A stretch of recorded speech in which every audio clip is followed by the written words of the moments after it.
The KEEL Morning Show with Robert J. Wright and Erin McCarty. Breaking news and trending talk on 101.7 FM and 710 KEEL. Good morning. Just after 6 o'clock, Robert and Erin, 101.7 FM and 710 KEEL. Lots of weekend news, lots of stuff. Erin's got that locally up next. Tropical storm Barry, where is it now and what kind of damage did it leave behind? A head-on crash claims the life of 2 people. We'll tell you more about that. And raising the national minimum wage to $15 an hour. Ooh, I didn't know about that. Who wants to do that? Congress. Come on. Bet half of them don't. If you missed our chat on Friday with Shreveport CAO Sharika Fields-Jones, $220 million bond proposal in the offing. She's got some interesting thoughts and breakdowns on that. Could be on the November ballot. We'll replay that in just a couple of seconds. Traffic and weather and Fletcher and sports. And it's all here this hour coming up on KEEL. Get a unique blend of vision, inspiration, and skills that you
101.7 FM and 710 KEEL. Barry, now a tropical depression in Arkansas after dumping several inches of rain, knocking out power and producing some flooding along the coast. But Barry didn't live up to projections of major flooding because of 15 to 20 inches of rain. State climatologist Barry Kime says you can thank wind shear that the models didn't take into account. And the shear just would not allow the storm to develop the classic symmetrical cloud pattern that you see in a normal hurricane. And in this case, all the convection and rain was taking place south of the storm. Most of Louisiana appears to have dodged a bullet. Governor Edwards says our state will begin ramping down the state of emergency activities. Now, there were serious concerns that some levees in New Orleans may have difficulty handling the storm. But Edwards says the upgraded levee system held up. This was the first time that the risk reduction system was completely closed off and buttoned up. From here, at least, it appeared to perform extremely well. Crews from Caddo and Bossier parishes have been in Franklin, Louisiana, helping with rescue efforts there, but they'll be back in Baton Rouge, waiting to find out where they'll be needed most. A head-on crash in Claiborne Parish claims the life of 2 men. It happened Sunday on Highway 79 shortly after 11 a.m. One car crossed the center line, hitting another. An infant in that first car was able to survive. An appeal hearing is set for tomorrow for a former Minden police officer fired for allegedly posting racial comments on Facebook. The Civil Service Board expected to hear the appeal from Sean Griffiths. His attorney says he never made the Facebook post. Congress setting up for a big debate in the coming days over the proposal to raise the minimum wage from $7.25 an hour to $15 an hour by 2024.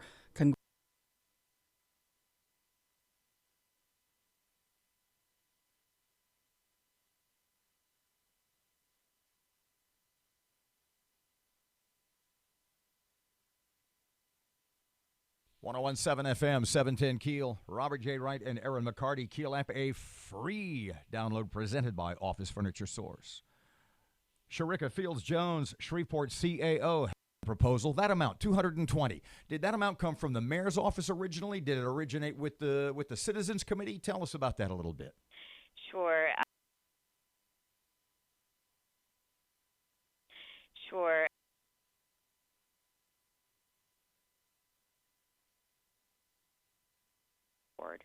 Sharika Fields-Jones. We could take care of everything, but at this point, we can only look at those items that are very critical that we can afford. Sure. That we can afford.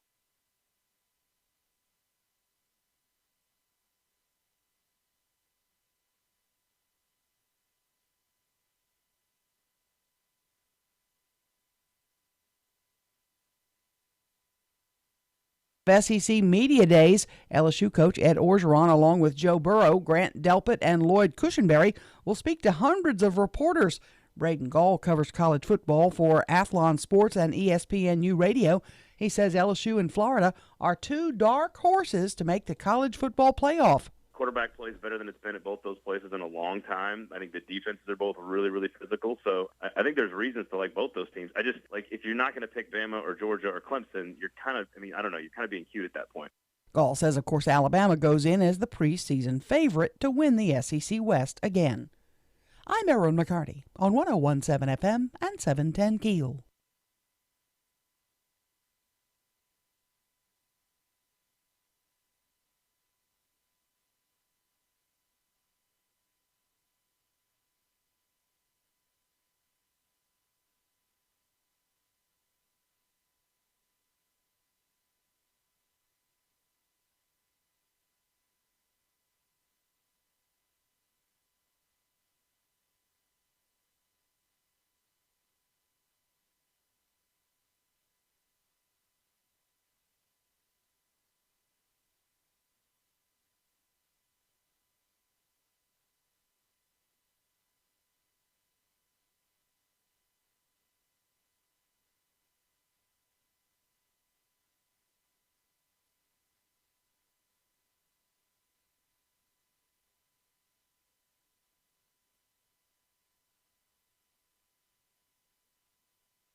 Good morning. Just after, let me see, 10 past 6 o'clock. Robert and Erin, traffic update. First one for Monday. Is it Reuben today? Here's Reuben. Looks like I-20 eastbound's got it clear all the way to Monroe right now, but look out later on this morning for some traffic delays on I-49 northbound near Kings Highway. If you have anything to report to us, please give us a call at the Planet Fitness Traffic Hotline, 687-ROAD. Well, the center of Tropical Depression Barry up in western Arkansas this morning and moving away from us. Could see an early shower this morning, then turning partly cloudy this afternoon with highs today near 90. Scattered thunderstorms tonight, low 76. A pop-up shower or thunderstorm tomorrow. Tomorrow's high, 95. Richard Duettiga, the Weather Channel.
But we can't mention that, right? No.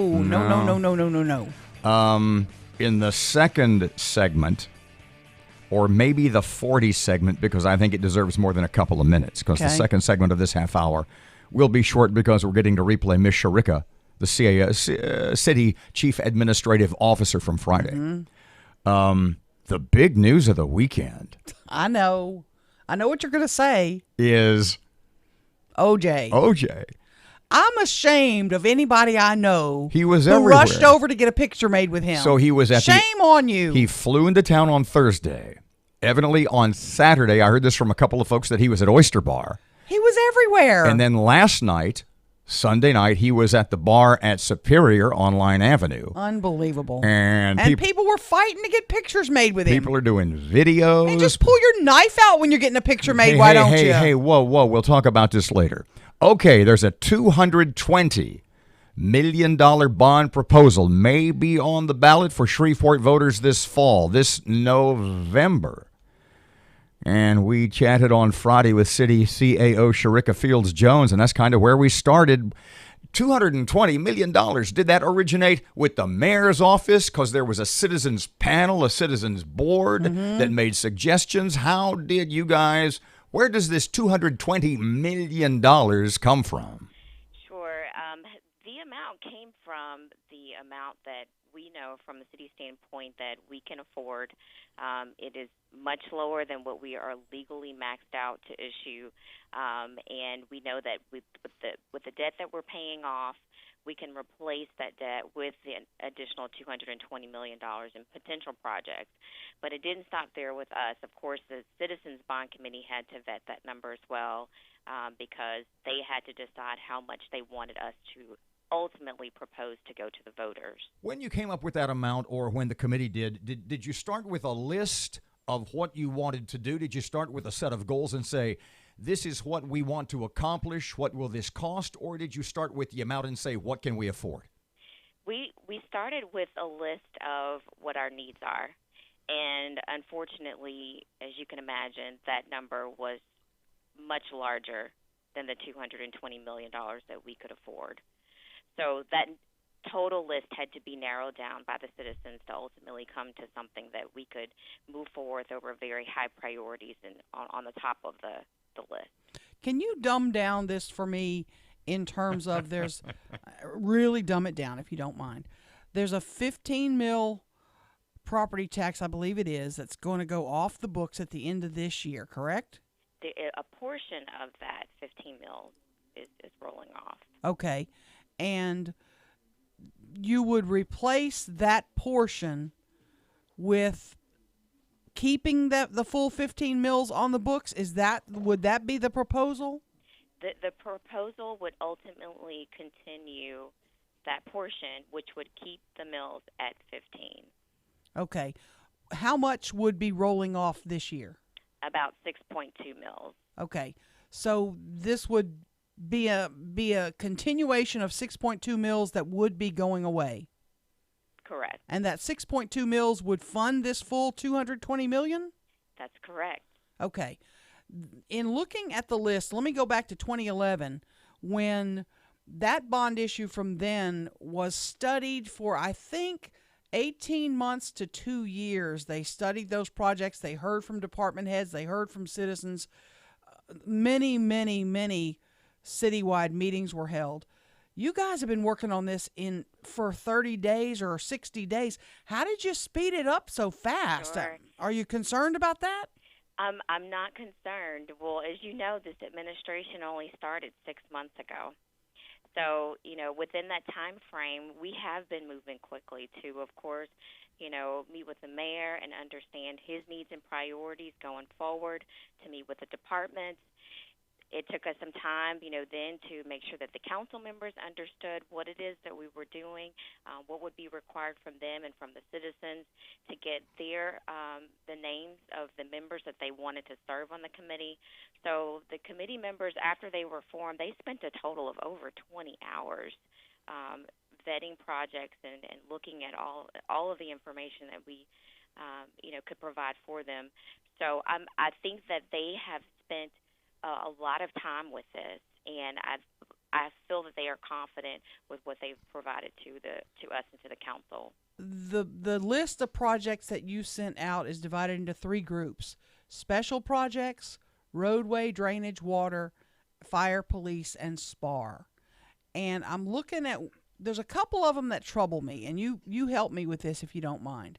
Under special projects, there's almost $12 million for economic growth and a job creation fund. Yesterday, I called that a slush fund. I know that was strong. Robert about fell out of his chair. Threw my hip out, as a matter of fact. Some folks are going to say we need more specific details about that. The $12 million is going to be spent how? Are you concerned that some of these are too broad and we need to narrow it down a little bit more? Sure, and it depends on what do you mean by a slush fund, because of course, the money has to be spent on capital improvements. And as we know, part of economic development and growing at the city of Shreveport is giving businesses the resources and the tools that they need to be able to develop. So the economic fund would give us that opportunity to be able to clean up properties that otherwise could not be cleaned up and could not be developed upon, so that our future industries and businesses can have an opportunity to be able to invest in the city of Shreveport. Now, as this goes to the city council, what will be the relationship, what will be the give and take between the mayor's office and the city council as you have 7 council people sort of, I don't want to say fighting for their piece of the pie, but specifically fighting for their piece of the pie? How does that work? Sure. First of all, I mean, the list that we've provided, we're confident with. It does cover a lot of the very high priorities. And again, these are very tough decisions that the Citizens Committee made, very tough decisions that the council is going to make. And we feel like they will come to the best decision. Ultimately, at the end of the day, if we are putting $220 million towards needs for the city of Shreveport, we all have won. Do you think the council will really come back and approve the $220 million? Do you think they'll come back with, say, 95, 100, 115, 120? In other words, are you concerned that they're going to chop some of your stuff? We don't know. Again, the council has to approve these projects. They have to approve going forward with the election. I feel confident, will vet what they feel is best for the city of Shreveport, which is the citizens as a whole. We do want to see the majority amount of the projects going forward. I think that would be the most imprudent thing to do, is to reinvest and to use that funding to be able to make the majority of the impact as we possibly can. But if the council comes back and those projects look a little bit different, and then again, at the end of the day, the citizens have to make the final decision. And that decision you're asking in November. Why November and not the October election? Well, again, as you said, we were working with a time frame that, starting 6 months ago. So we wanted to give us a little bit of a breathing room to be able to work those deadlines. November 16th was a reasonable date that we could come to the voters and still be able to make sure that we have, gone through all of the steps that are required from the state. In your view, and I know the council has to work through this, but do you anticipate this being 3 separate ballot items for these 3 groupings, or even more than that, or one got to sell it all? It could come in a number of different forms, and that's something that we will be discussing with the council. We could see, again, 3 separate propositions or more. The thought of having separate propositions is the fact that voters can choose. There may be specific priorities that some citizens have over others, and instead of having to choose from all of them, they can collectively or within groups decide which projects that they want to see funded. November seems a long way off. When you say November, it's almost Christmas, but it's only like 120 days away. Does the possibility exist that the work that the city council has to do in association with the mayor's office, getting everything ready to go, may not be done by then? Is it a possibility, and what would the process be if it's not to roll this over to spring or some future date? We would like to see that process completed in time for November because, as you all know, each year we have to do an ordinance levy for taxes for the current year. So before the taxes actually go away, we would like to see them be continued for 2020. As far as the deadline is concerned, and we've communicated with council members that at the next meeting, the first meeting in August, is the meeting that we would need for council members to approve a list of potential projects and to approve the city to go and apply to the state to get the election approval. So that there's not a lot of wiggle room, and the timeline is set for us to be able to get to the state so that in September, if they do ultimately approve the election applications, then we can start to go out into the community and doing meetings and town halls so that we can hear from the voters and explain to them what this proposal actually is and get their feedback. One more thing. I'm hearing from a lot of folks that are saying this really doesn't address our huge infrastructure problems, that the city council needs to really adjust the numbers and put more of the money toward that. Were there a lot of items that were left off the list that you really would like to see addressed? Again, the needs are greater than what we have the funding availability to fund. So unfortunately, we do have to look at those items that are very high on the priority list, those things that the citizens want to see done most urgently. Yes, I wish we could take care of everything, but at this point, we can only look at those items that are very critical that we can afford. 1017 FM, 710 Keel. Local news just a few minutes away right now. The latest traffic for Monday. Looks like I-20 eastbound's got to clear all the way to Monroe right now, but look out later on this morning for some traffic delays on I-49 northbound near Kings Highway. If you have anything to report to us, please give us a call at the Planet Fitness Traffic Hotline, 687-ROAD. Well, the center of Tropical Depression Barry up in western Arkansas this morning and moving away from us. Could see an early shower this morning, then turning partly cloudy this afternoon with highs today near 90. Scattered thunderstorms tonight, low 76. A pop-up shower or thunderstorm tomorrow. Tomorrow's high, 95. Richard DeWettig, the Weather Channel.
.1017 FM, 710 Keel. Monday morning Keel Sports. Here's Fletch. Good morning from the sports desk of 1130 The Tigers. This is Tim Fletcher. It took a Wimbledon record 4 hours, 55 minutes for Novak Djokovic to beat Roger Federer 7-6, 1-6, 7-6, 4-6, 13-12 in the men's final on Sunday. It's the 16th Grand Slam title for Djokovic, and it took the first fifth-set tiebreaker in Wimbledon finals history to accomplish the feat. He also became the first player to overcome 2 match points in the men's final in 71 years to win the title.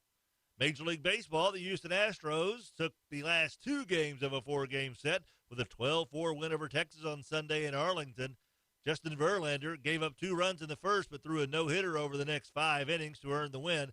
Jose Altuve blasted a grand slam, and Yuli Gurriel also homered for the Stros. SEC Media Days get underway today just outside Birmingham and Hoover, Alabama. The LSU Tigers go in the spotlight today with Ed Orgeron, of course, front and center, along with players Joe Burrow, Grant Delpit, and Lloyd Cushenberry. They're partners at the dais today, Florida and Missouri. From the sports desk of 1130 The Tiger, this is Tim Fletcher.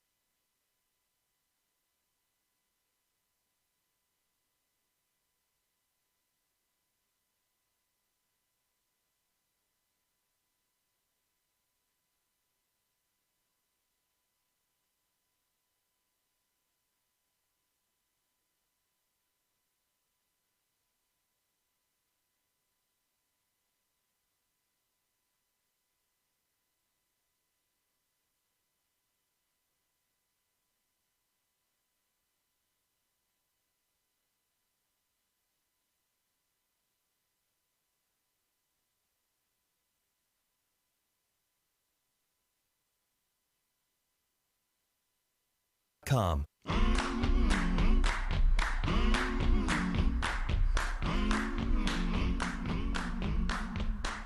So it didn't rain much here at all. 101.7 FM, 710 Keel, Robert J. Wright, and Erin McCarty. It didn't rain much here at all. I mean, did it rain on Sunday morning, late Saturday? I know through the day Early yesterday, Sunday morning it like did. Mist and drizzle, but it never really rained at all. No real downpour, no. Not at all. How's about down south? What's the situation? Talked to my brother, and he got pretty They're in Baton some heavy, Rouge, I guess? some heavy rains, but nothing like they were worried about from 2016, when they just got inundated. You still have high waters, though. You still have the Mississippi, you have the Amite, Comite rivers, many others. But heavy, high water. But what about New Orleans, where they were anticipating all sorts of bad things again? You know what I saw? The worst I saw was on the North Shore Lake Pontchartrain in the Mandeville-Covington area, where it looked like you could surf on Lake Pontchartrain. Water was coming over the wall into the street in Mandeville. Those big, beautiful homes that overlook the lake. There was some water approaching those Gresham homes. area. As a matter You of bet. fact. You bet. It's a beautiful area. And there was water overtopping the levee there. I don't think Tom's there. I think he was posting this weekend from like Idaho. Yeah, or he was out of the state. I was listening to his show. Somewhere like that. He was out of state at some gig. And, he was a little bit concerned. But in terms of the big picture, what we could have gotten, and the fact that the storm went a smidge to the east, spared our state the brunt of what could have been really, really bad. How's about the Atchafalaya? Have you seen the video? Have you seen the lady on the Weather Channel try to say Atchafalaya? No, is it bad? It's funny the first 5 times. Okay, I the need first to find it. The first dozen times. I need to find it. And then you really start to feel bad. She does it 5 times? No. I watched it 5 times. Oh, okay. I'm like, does she? In fact, I watched it. You know how I always tell you I really don't have a squirm factor for stuff like that? Yeah. Where like things just come off the rails for people and these horrible, embarrassing moments. Mm-hmm. I got a hell of a kick out of this one, I got to tell you. Oh, I want to see it. Atchafalaya. Atchafalaya. Oh, no. Got me on my knees. Oh, 101.7 FM, 710 Keel local news next. Traffic update right now. Start things off looking pretty clear for your early morning drive to work, but look out a little later on this morning for some traffic delays on Line Avenue near Olive Street due to construction. If you have anything to report to us, please give us a call at the Planet Fitness Traffic Hotline. That's 687-ROAD. Well, the center of Tropical Depression Barry up in western Arkansas this morning and moving away from us. Could see an early shower this morning, then turning partly cloudy this afternoon with highs today near 90. Scattered thunderstorms tonight, low 76. A pop-up shower or thunderstorm tomorrow. Tomorrow's high 95. Richard Duetta, the Weather Channel.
Information.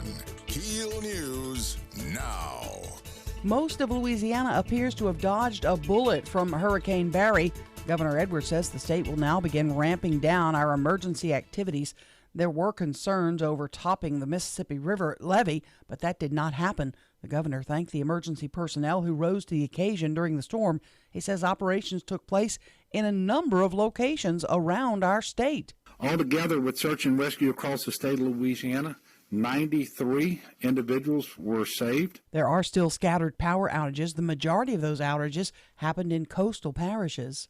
A head-on crash in Claiborne Parish claims the life of 2 men. It happened Sunday on Highway 79 shortly after 11 a.m.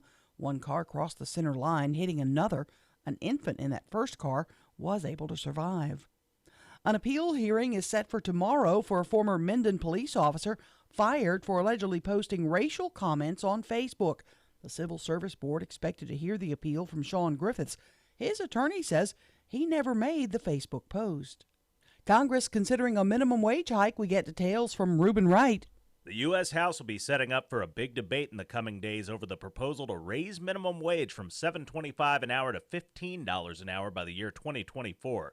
A congressional budget analysis has shown that though it would increase pay for many workers, it could cause an estimated 1 million job losses. Business owners in Louisiana have spoken out against the state-level minimum wage hike, saying it could put a strain on local businesses. From 101.7 FM and 710 KEEL, I'm Reuben Wright. Highway 1 back open in South Caddo Parish, but it was closed for several hours because of a train derailment over the weekend. Traffic had to be diverted onto Highway 175 to I-49. LSU gets a grant worth nearly $400,000 from the Institute of Museum and Library Science.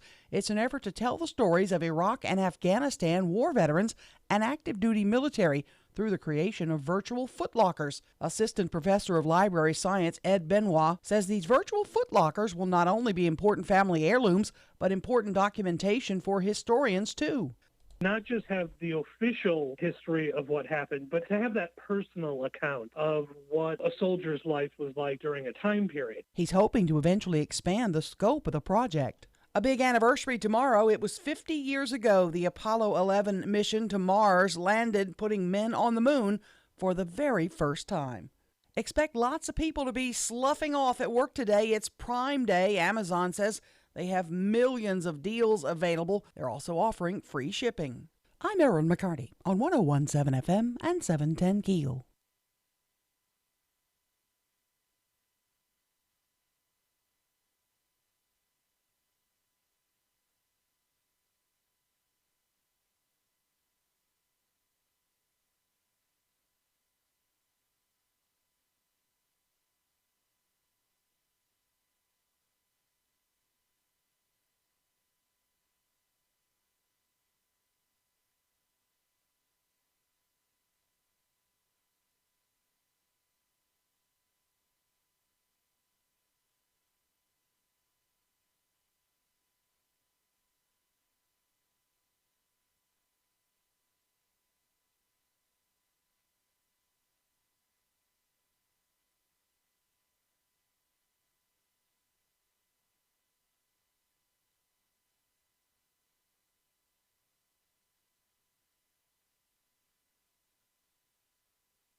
Robert J. Wright, Erin McCarty, 101.7 FM and 710 KEEL. So the LSU football schedule is out. Is that what you were the big deal in your newscast and Fletcher and sports and stuff? Yeah, well, it's been out a little while, but I was looking at it, picking which games LSU was going to win.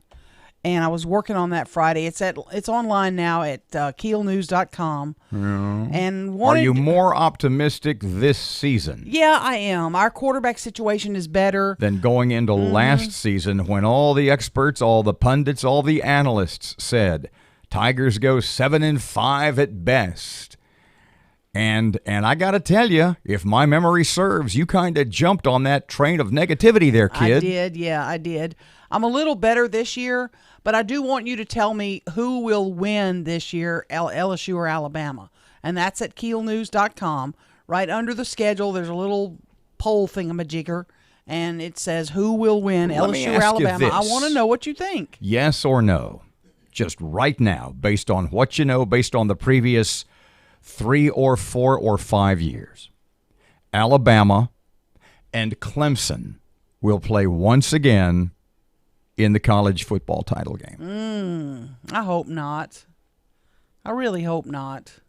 I mean, in a world where there are virtually no sports dynasties at the professional level, and at most, certainly not college basketball, the one dynasty, the two dynasties that pervade, that are the most, Alabama and Clemson.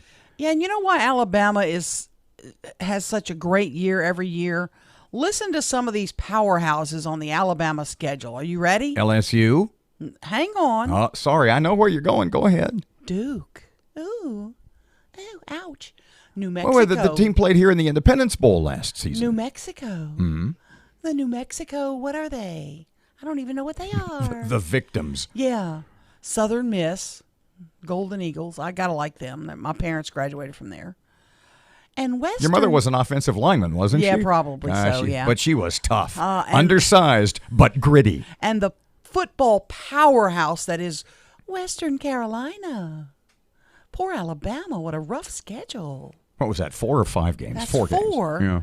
Powder Puff games. 4 Powder Puff games. And yet, they beat all the teams in front of them, save for one last season. Look at Clemson's schedule. We'll take a look at that just a bit later this morning. Yeah. And see if they have in your mind. Now, LSU's got a Powder Puff or two, too. Don't get me wrong. We've got Georgia Southern. That's how we open the season. We play Northwestern State, NSU. But you know, the point of all that is. And we play Utah State. Do you know what college football doesn't do? Preseason games. Okay? Right. The NFL has preseason games. The pros at every level, at every sport rather, have preseason games. College doesn't have that. Right. That's that equivalent. Well. At the end of the day, you're playing a 8 or 9 game schedule, then the playoffs. 1017 FM, 710 Keel. The big story from the weekend. Oh, my God. Need to talk to you about that when we get back. Troubles me. Just wait and see. If you don't know, you will be amazed. Traffic update now. Here's Ruben. Keeping an eye right now on some slow-moving traffic on Uri Drive near East Kings Highway. And we have some traffic delays on Old Minden Road near Airline Drive in Bossier City. If you have anything to report to us, please give us a call at the Planet Fitness Traffic Hotline, 687-ROAD. Well, the center of Tropical Depression Barry up in western Arkansas this morning and moving away from us. Could see an early shower this morning, then turning partly cloudy this afternoon with highs today near 90. Scattered thunderstorms tonight, low 76. A pop-up shower or thunderstorm tomorrow. Tomorrow's high, 95. Richard Duetta, the Weather Channel. Oh, wow.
.117 FM, 710 Keel. Robert J. Wright, Erin McCarty. I'm going to give you the option.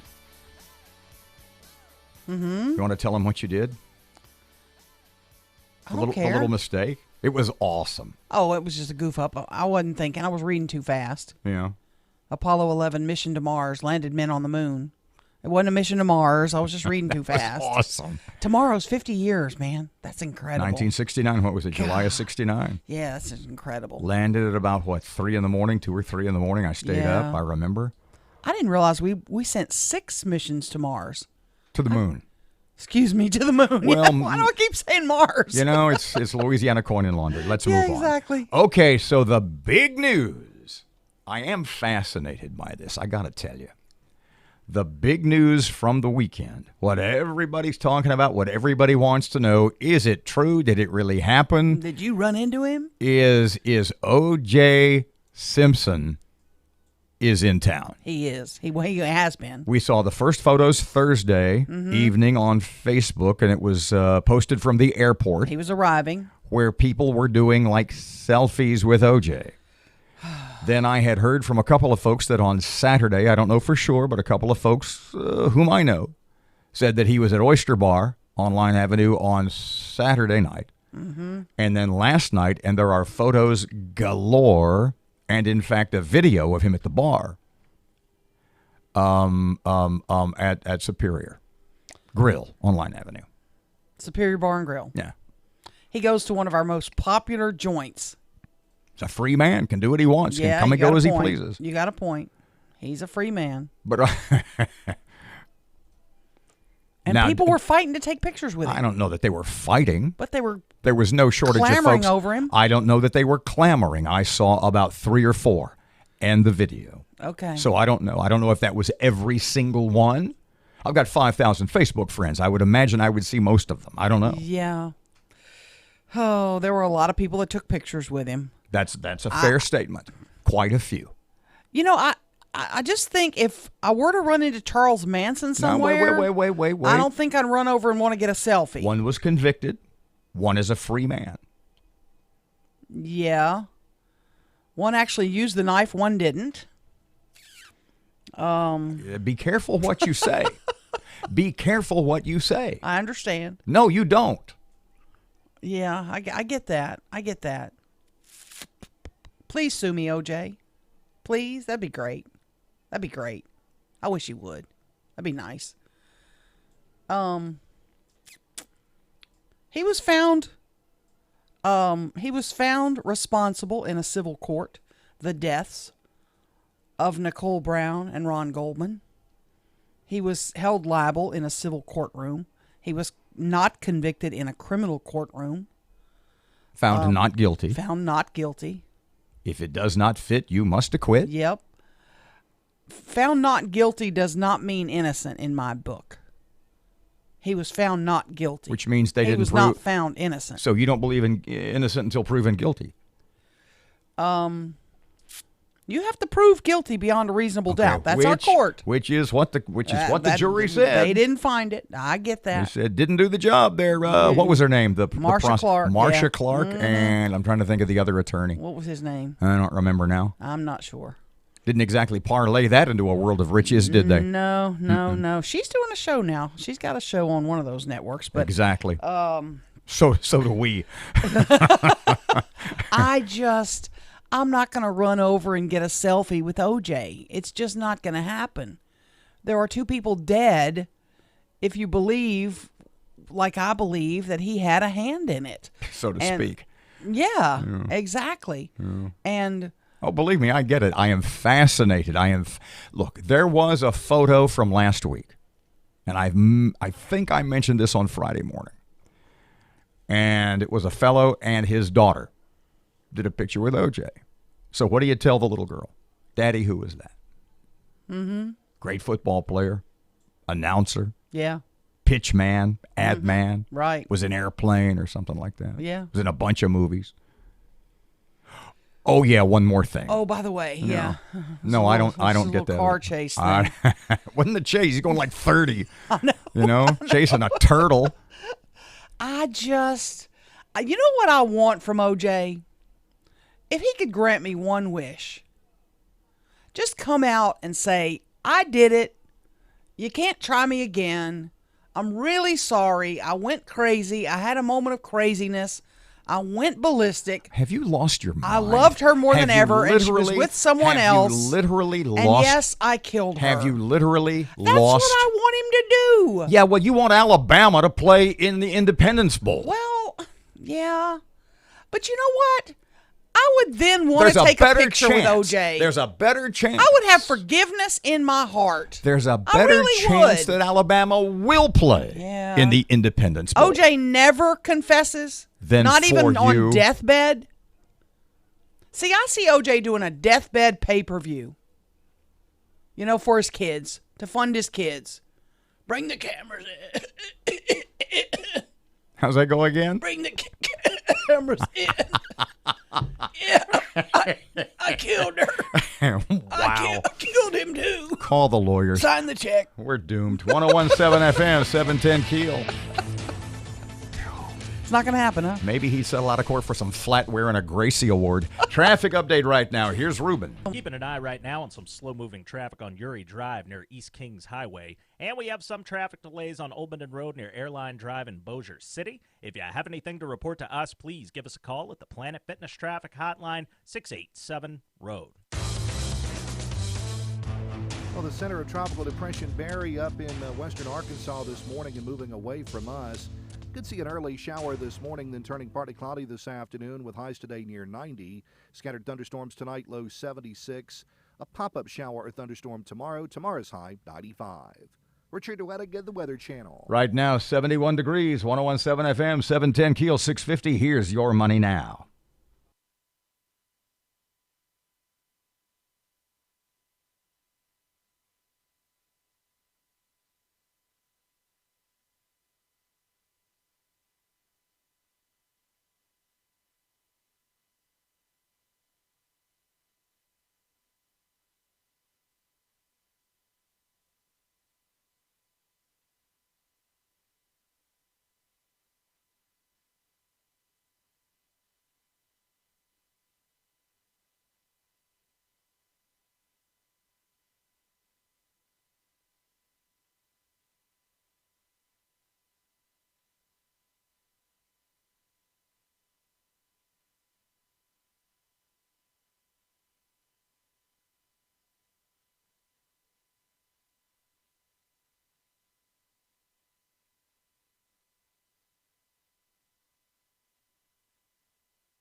.101.7 FM, 710 Keel, Monday Morning Sports. Here's Tim.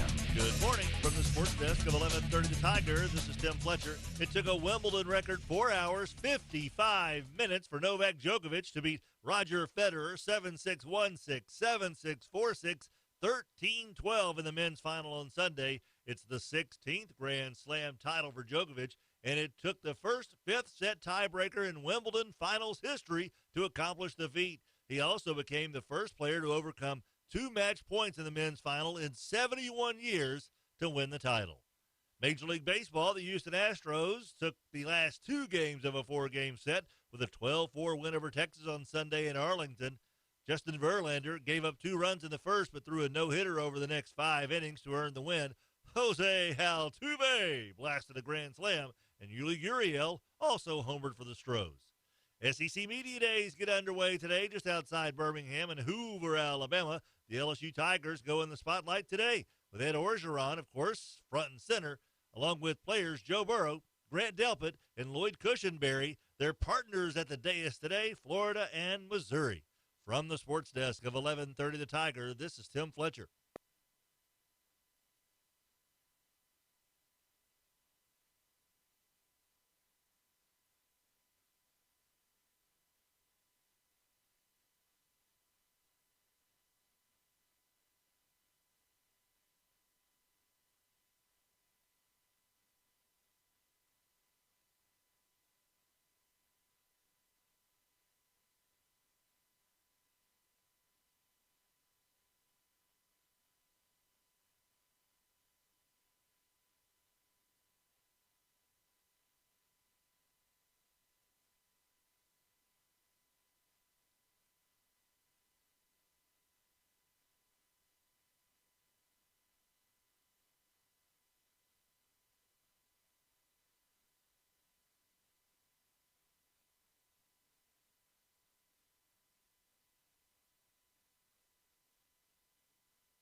Yes, I saw yesterday. 1017 FM, 710 Keel.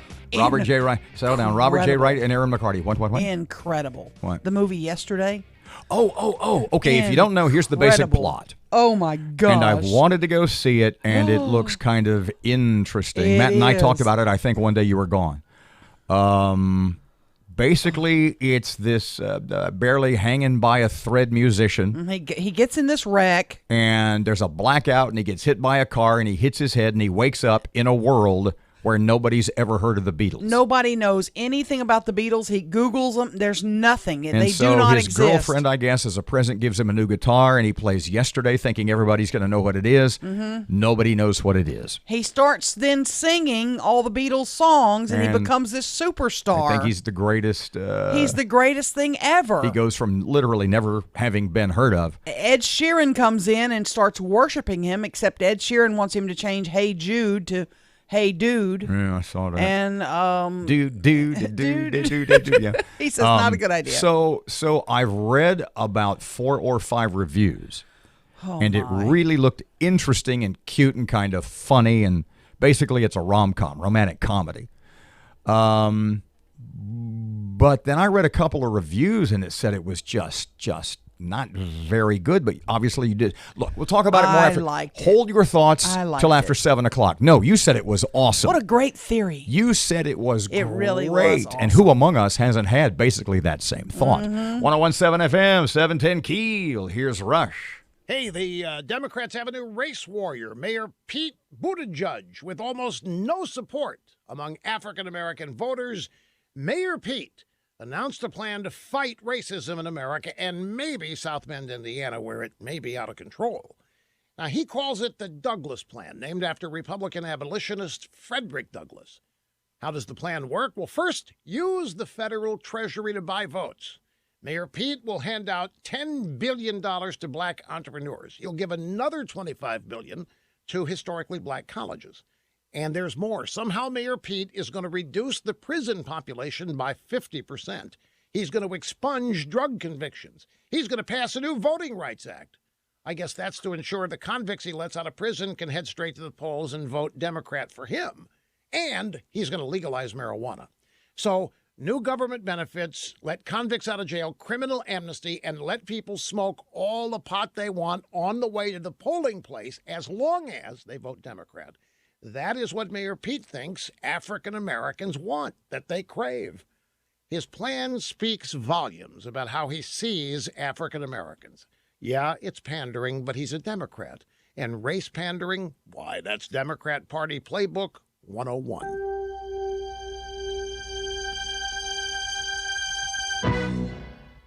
Tackle is the name of an app that you're going to want to download and use. Tackle connects you with thousands of people who can help you with chores that you need help with around the home or office. Yard work, cleaning, packing, mounting TVs.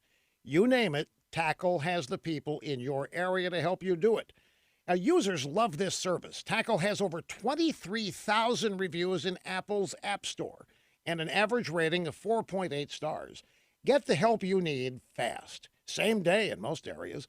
Download the Tackle app. You spell it Takl. In just a couple of minutes, you can schedule a Tackle provider to help with the project you have been putting off. Pricing is preset, so there's no haggling, and you know exactly what you're paying for. Make sure you use my name, happens to be Rush, as the promo code and get 15% off your first project. Download the Tackle app, Takl, at the Apple Store. Keeping an eye right now on some slow-moving traffic on Uri Drive near East Kings Highway. And we have some traffic delays on Old Minden Road near Airline Drive in Bossier City. If you have anything to report to us, please give us a call at the Planet Fitness Traffic Hotline, 687-ROAD. Well, the center of Tropical Depression Barry up in western Arkansas this morning and moving away from us. Could see an early shower this morning, then turning partly cloudy this afternoon with highs today near 90. Scattered thunderstorms tonight, low 76. A pop-up shower or thunderstorm tomorrow. Tomorrow's high, 95. Richard Duettiga, the Weather Channel. 7 o'clock, Fox News on KEEL. Breaking news and trending talk. KEEL, 710 AM and K269GO, 1017 FM, Shreveport.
Keeping an eye right now.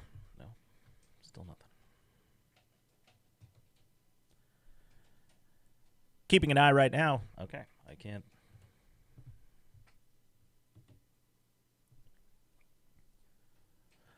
Looking right now at some slow-moving traffic on Linwood Avenue near Kings Highway, and we have some traffic delays on Shed Road near Swan Lake Road in Bossier City. If you have anything to report to us, give us a call at the Planet Fitness Traffic Hotline, 687-ROAD.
The KEEL Morning Show with Robert J. Wright and Erin McCarty. Breaking news and trending talk on 1017 FM and 710 KEEL. Good morning. It's just after 7. Robert and Erin, 1017 FM, 710 KEEL, and local news. Ms. Erin's got it up next. The storm roars across the state. How much damage did he leave behind? We'll talk more about that. 2 people killed in a fatal crash in Claiborne Parish. That's coming up, too. And a former Minden police officer fighting to get his job back. Yeah, we'll talk more about that little movie you saw this weekend yesterday. You really liked that, huh? Mm-hmm. Minimum wage. I just don't think 7 to 15's got a shot, but we can discuss, and especially how it would affect Louisiana. And prices, well, not only prices here, prices everywhere. Mm-hmm. Fletcher in sports and traffic and weather, and it's all coming up this hour right here on KEEL.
KEEL Morning Report, now on 1017 FM and 710 KEEL.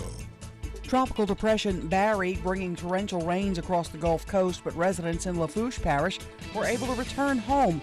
Dave Terrio, who lives in Lockport, spent the day packing up his generator and eating all the food his family stocked up on. Cleaning up and eating a lot of food because we got a lot of food stocked and, we're eating a lot now.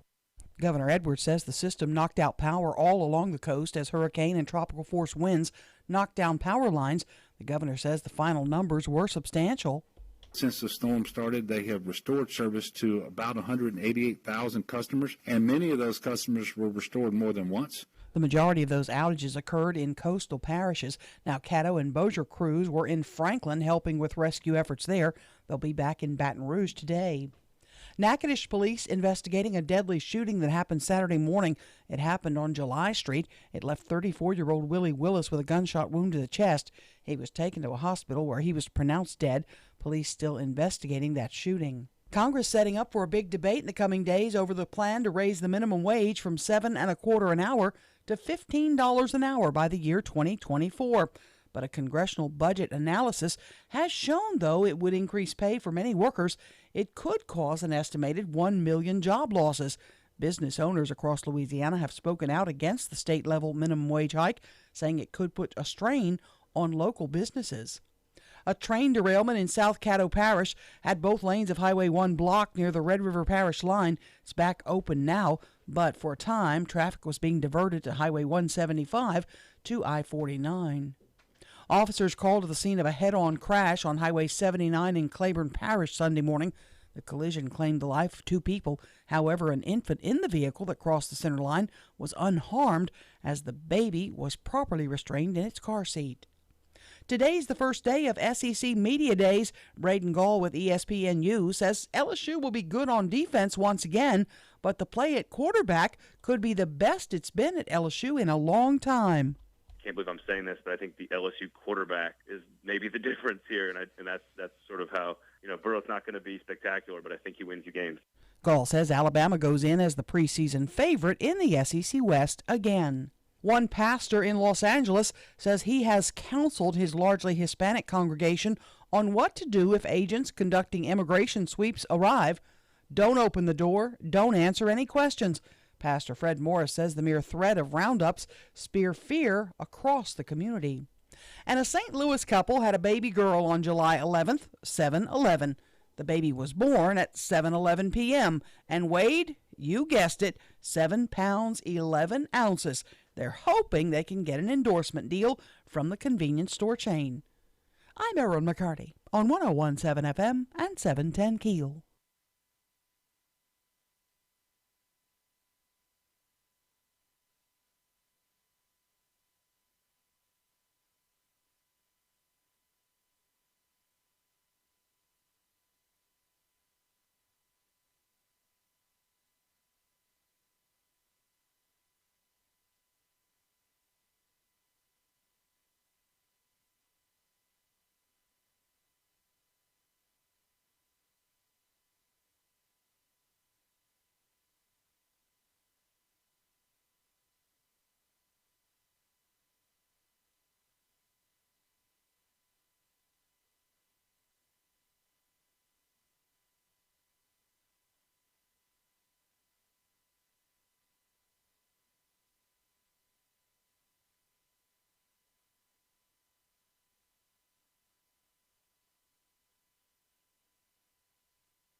.101.7 FM, 710 KEEL, Monday morning traffic starting us off this hour. Here's Ruben.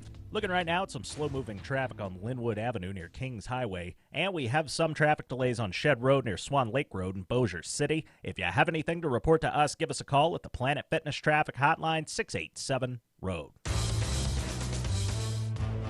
Well, the center of Tropical Depression Barry up in western Arkansas this morning and moving away from us. Could see an early shower this morning, then turning partly cloudy this afternoon with highs today near 90. Scattered thunderstorms tonight, low 76. A pop-up shower or thunderstorm tomorrow. Tomorrow's high, 95. Richard Duettiga, the Weather Channel.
.101.7 FM, 710 KEEL. Robert J. Wright and Erin McCarty. KEEL app, a free download presented by Office Furniture Source. Matt's out today. Ruben is in the good chair. Mm-hmm. How's it going so far, kid? I call you kid. Oh, by the way. Yeah. And I meant to talk about this in the 6 o'clock hour, but we just got off on other stuff. You know, OJ is in town. Surprised he didn't come see your band on Friday night. I know it. I'm a little disappointed by that. So evidently Ruben's band, which is sort of a real band, comedy band, a little bit of everything, called Opossum, Where Are Thou? Art Thou, sorry.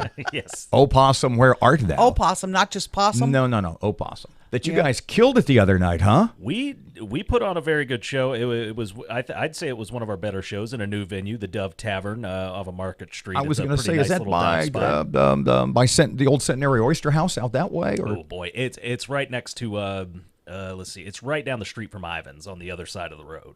So I think it used to be several bars, Neverland and stuff like that. What is your skill set in this opossum band? I play guitar and I sing and he writes scatological lyrics. That's true, and I take it's my job to make sure everybody tips really well. So we have our big friend Steve come and we block the door off and we kidnap the entire bar. To and make sure. evidently, and how many clubs has your band been banned from? Just one. So far. Okay, yeah. And evidently, for tell the felonies, story. Tell the story about the guy that came in and tipped. Yeah, a fella came in during the second half of our show, probably the middle of the second half. He didn't even see the majority of the show, and he tipped us each $100. Wow. Yeah, that's some drinking, my friend. Unreal. That's nice. So that's about what you get paid for the gig, probably. That's more than I'm getting paid today. So what's on the schedule next for Opossum? Where art thou? We're going to be playing at Uncle Benny's on the 26th. Is Uncle Benny's a local? It is a local establishment. I apologize it's for not knowing. Shreveport Barksdale. It's where the new El Jimador is. It's the same building. Oh, exactly what we're talking about. Okay. I know where that is. Matt's seen him a couple of times. He says I could walk home the from band there. is hysterically funny. He says they're great. He says it's a little bit of everything. Okay. You have been attempting so far this morning to track down Stephen Wagasback from the Louisiana Association of Business and Industry. I'm afraid he may be on vacation. And Tim Magner from the Shreveport Chamber, pertaining to... Well, Congress is now working on a minimum wage bill, which would bump the minimum wage Congress is or Democrats are? Well... Because that's two different ballgames. It's going to be the Democrats, I'm sure, but there are going to be some Republicans that are going to be in support of it. And there are going to be some Democrats opposing it. It's going to kind of cross the aisles. No, there's going to be no Democrats opposing it. I don't know. Maybe Joe Manchin, but There'll be a couple, I think. But they're thinking of raising it to $15 an hour over the next 8 years, I think it is, to about 2024. I'm not going to mention your friends' names, but the one that I know the best, who owns a local small business. Yeah. Very successful. Mm-hmm. What happens to her business if minimum wage doubles? If minimum wage doubles, she will have to trim staff. She will have So people are fired. Yeah, she's going to have to, because her costs will double. Her employee costs would double. Hold the thought. She'll either trim staff or she raises prices. Or both. Hold the thought. Raising the federal minimum wage to $15 an hour by 2025. This is from the Congressional Budget Office, by the way. Mm-hmm. Raising the federal hardly a right-wing think tank. Right. Raising the federal minimum wage to $15 an hour by 2025 would increase the pay of at least 17 million people. Yeah. But also put 1.3 million Americans out of work. That according to a study conducted by the Congressional Budget Office. The CBO wrote that in an average week in 2025, 1.3 million otherwise employed workers would be jobless if the federal minimum wage were increased to $15. 1.3 million. CBO economists wrote that the resulting job losses would likely range in the neighborhood to as many as 3.7 million. And this is going to be young people without jobs. It's going to be young, teenagers, young adults. And here's what you got to ask yourself. If you think in terms of people who are just joining the workforce, who are making minimum wage, if you're an employer, you have to ask yourself, you talk all the time about, we'll get back to this. I don't want to get off track. What is that person who makes minimum wage? What are they as a worker worth to an employer? Is somebody who has minimum wage skills worth $15 an hour? I'm not sure. We can only look in this building. We work with a lot of people that don't make $15 an hour. And what is our company going to do? Are they going to just bump everybody up to $15 an hour? How many people do you know around town? I know you've got a couple of good friends, the ones to whom I just referred. And so did you, they employ a number of high school and college age folks. Or they pay $12 or $13 an hour. Now, you don't get a choice. If it goes to 15, That's what I'm saying. Right now, what do they do with the workers who are at 12 or 13? They've all got to go to 15 now. Yep. And what about the one who's making 15.05? And everybody that's making 10 gets booted up to 15. And now he's been there 20 years longer and he's a nickel more than they are? He's going to want some more money, too. And the irony of it all, and it's a point I've made repeatedly going back to, I think, the legislator, a New Orleans guy, Democrat named Troy, was it? Carter. Carter. Mm-hmm. And he was one of the, and I pointed this out, a couple of years ago when the proposed gas tax increase, that 40 cent a gallon deal was first on the table, is that I'm fascinated by the Democrat legislators who, at every opportunity, are pushing for a minimum wage increase to $15 an hour. Those people need $15 an hour. It's not fair. They're worth more. They can barely get by. They're living in poverty. And yet those same legislators are the same ones who want to raise taxes on those same people. Absolutely. So you got to ask yourself, at the end of the day, isn't it some sort of weird plot in the sense of raising minimum wage? Isn't it really just an opportunity to tax people more? Isn't it really? They'll be paying more in federal payroll taxes, in state taxes. They'll be paying more in FICA. They'll be paying more for all the goods they're going to buy because guess what? My friend's going to raise prices at her shop. And every single McDonald's is going to raise the price of a Big Mac. Trust me. And every single, or they'll get rid of them and there will be more kiosks, right? What did we talk about ad nauseum the last couple of weeks? That is so true. About self-checkout. At some point, an employer asks his or herself, is that person I employ worth $15 an hour? And I would say in a lot of cases, are they bringing in, is their value to me a $15 an hour value? What's their poop to dollars ratio? And the point being that all those legislators, most of them on the Democrat side, who are all behind the $15 an hour minimum wage, are also the same ones who at every turn, at every opportunity, want to tax those people more. Yeah. 101.7 FM, 710 KEEL, traffic update right now. Here's Ruben. Keeping an eye right now on some slow-moving traffic on Uri Drive near East Kings Highway. And we have some traffic delays on Old Minden Road near Airline Drive in Bossier City. If you have anything to report to us, please give us a call at the Planet Fitness Traffic Hotline, 687-ROAD. Well, the center of Tropical Depression Barry up in western Arkansas this morning and moving away from us. Could see an early shower this morning, then turning partly cloudy this afternoon with highs today near 90. Scattered thunderstorms tonight, low 76.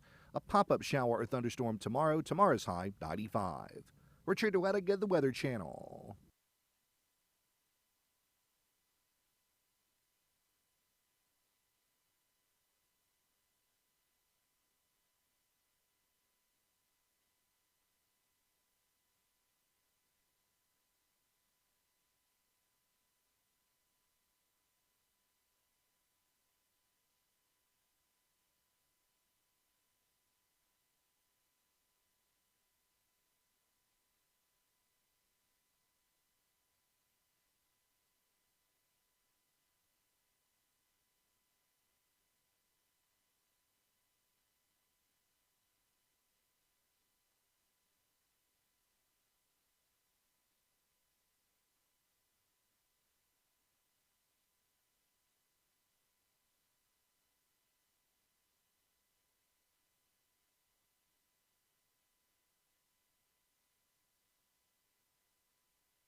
.107 FM, 710 KEEL, time for sports. Here's Tim. Good morning from the sports desk of 1130 The Tiger. This is Tim Fletcher. It took a Wimbledon record 4 hours, 55 minutes for Novak Djokovic to beat Roger Federer 7-6, 1-6, 7-6, 4-6, 13-12 in the men's final on Sunday. It's the 16th Grand Slam title for Djokovic, and it took the first fifth-set tiebreaker in Wimbledon finals history to accomplish the feat. He also became the first player to overcome 2 match points in the men's final in 71 years to win the title. Major League Baseball, the Houston Astros took the last 2 games of a 4-game set with a 12-4 win over Texas on Sunday in Arlington. Justin Verlander gave up 2 runs in the first but threw a no-hitter over the next 5 innings to earn the win. Jose Altuve blasted a grand slam, and Yuli Gurriel also homered for the Stros. SEC Media Days get underway today just outside Birmingham and Hoover, Alabama. The LSU Tigers go in the spotlight today with Ed Orgeron, of course, front and center, along with players Joe Burrow, Grant Delpit, and Lloyd Cushenberry. They're partners at the dais today, Florida and Missouri. From the sports desk of 1130 The Tiger, this is Tim Fletcher.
Bumper's running out, right? Yes, it is. 101.7 FM, 710 Keel. Robert J. Wright and Erin McCarty, and I, we're not on the overhead in the hallways, are we? I don't think we are today. Look at her. She's just at the water cooler. You can look through the window. Oh, wow. She's just hanging out, walking up and down the hall, talking to people. There's a radio. She is, and her birthday, I think, is coming up within the next, in the next month. In her head, it's already her birthday, maybe? No, she's just becoming more and more and more this, she's becoming a little old lady. Oh. She literally is Nani Erin. She takes We've her been time. back on the air for about 3 minutes, and you're just walking up and down the hall. Did you forget there's a show to do? Oh, yeah. Okay, good. Thanks for stopping back by. So tell me more about this Yesterday movie. That you would give this your highest recommendation. Now, understand, and I mean this in the best way, this coming from a man whose idea of a good evening is to drink box wine and watch The Notebook. Right. Which, in my mind, is a very, very manly thing to do. But you went this weekend to see the movie Yesterday. You would give it your highest recommendation. Yeah, I really enjoyed it. I love the premise, which is the Beatles didn't exist. You can kind of figure that. Look, this is not a spoiler. You can figure that out from watching the trailer. Oh, yeah. And he becomes famous. Basically, he's by singing their songs. Kind of a hack musician who's in a little bike wreck, hits his head, wakes up in a world where the Beatles never existed. And he starts singing Yesterday. He starts singing Hey Jude. All of it. And he becomes this worldwide famous musician. Once again, nothing you can't pick up from the trailer. It was the premise was so cool. I just loved it. The music was good. So you bought into such an absurdist concept from the get-go, from the opening moment. Mm-hmm. And then he has these nightmares that he's on these talk shows, and then the host goes and introduces Paul McCartney. And now, next, ladies and gentlemen, our guest, Paul McCartney. So and he's freaking out, you know. You being the woman who has said on this program repeatedly, in fact, not only this program, but on 2 other radio stations that we inhabited for nigh on a quarter of a century. You, the woman who has said, I got to tell you, if I was walking down the street and found a purse or a wallet or a duffel bag and I opened it up and there was a ton of cash, if there was no specific identification, and even if there were, you've said, I don't know about that. I venture to say lots of other people would say, you said I'd keep it. I'd look around. I'd throw it in the back seat of the car. The point I'm making is for you who would take cash on the street without a moment's pang of conscience. There'd be a pang. Well, there'd be a ping. The point I was going to make is there, without giving too much of it away, at any point in this movie does the guy's conscience... Oh, he's eating him up, and he's having these nightmares. Yeah. Oh, he's dying. But look, there's a big difference between conscience of right versus wrong or conscience of getting caught. Okay? For example, if you find that bag of money... You gotta watch the movie to the end. If you find that bag of money, if you find that duffel bag of cash, and it's got $100,000 in it, I venture to say that your concern is not whether or not some little old lady has lost her life savings. Your concern is going to be, is it some drug dealer who's going to come banging on your door and torture you to get his cash back? My worry is I would see that it was cancer treatment payments on TV news, and then I would turn it in. I would turn it in then. If it's drug dealer money, I'm partying. I am partying. I'm having fun with that money. I might buy a new house and move, but I'm partying. Erin, those poor drug dealers need to re-up their drug supplies so they can take care of their gang. Why would you do that? Oh, no, I'm spending their money. I promise you. Lennon and McCarty, who wrote Hey Jude. 101.7 FM, 710 Keel traffic update right now. Ruben's back. Keeping an eye right now on some slow-moving traffic on Uri Drive near East Kings Highway. And we have some traffic delays on Olbenden Road near Airline Drive in Bossier City. If you have anything to report to us, please give us a call at the Planet Fitness Traffic Hotline, 687-ROAD. Well, the center of Tropical Depression Barry up in western Arkansas this morning and moving away from us. Could see an early shower this morning, then turning partly cloudy this afternoon with highs today near 90. Scattered thunderstorms tonight, low 76. A pop-up shower or thunderstorm tomorrow. Tomorrow's high, 95. Richard Duettiga, the Weather Channel.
Information.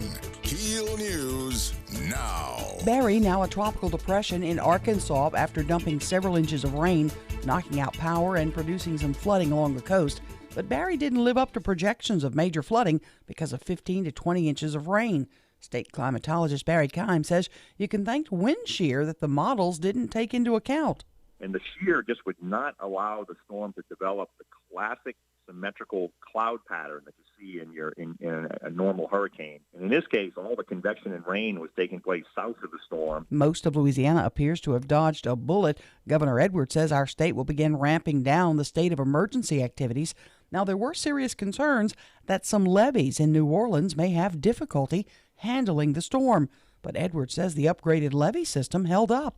This was the first time that the risk reduction system was completely closed off and buttoned up. From here, at least, it appeared to perform extremely well. Crews from Caddo and Bossier parishes have been in Franklin, Louisiana, helping with rescue efforts there, but they'll be back in Baton Rouge, waiting to find out where they'll be needed most. A head-on crash in Claiborne Parish claims the life of two men. It happened Sunday on Highway 79 shortly after 11 a.m. One car crossed the center line, hitting another. An infant in that first car was able to survive.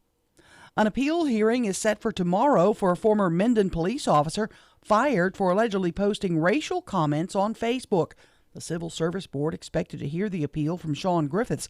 His attorney says he never made the Facebook post.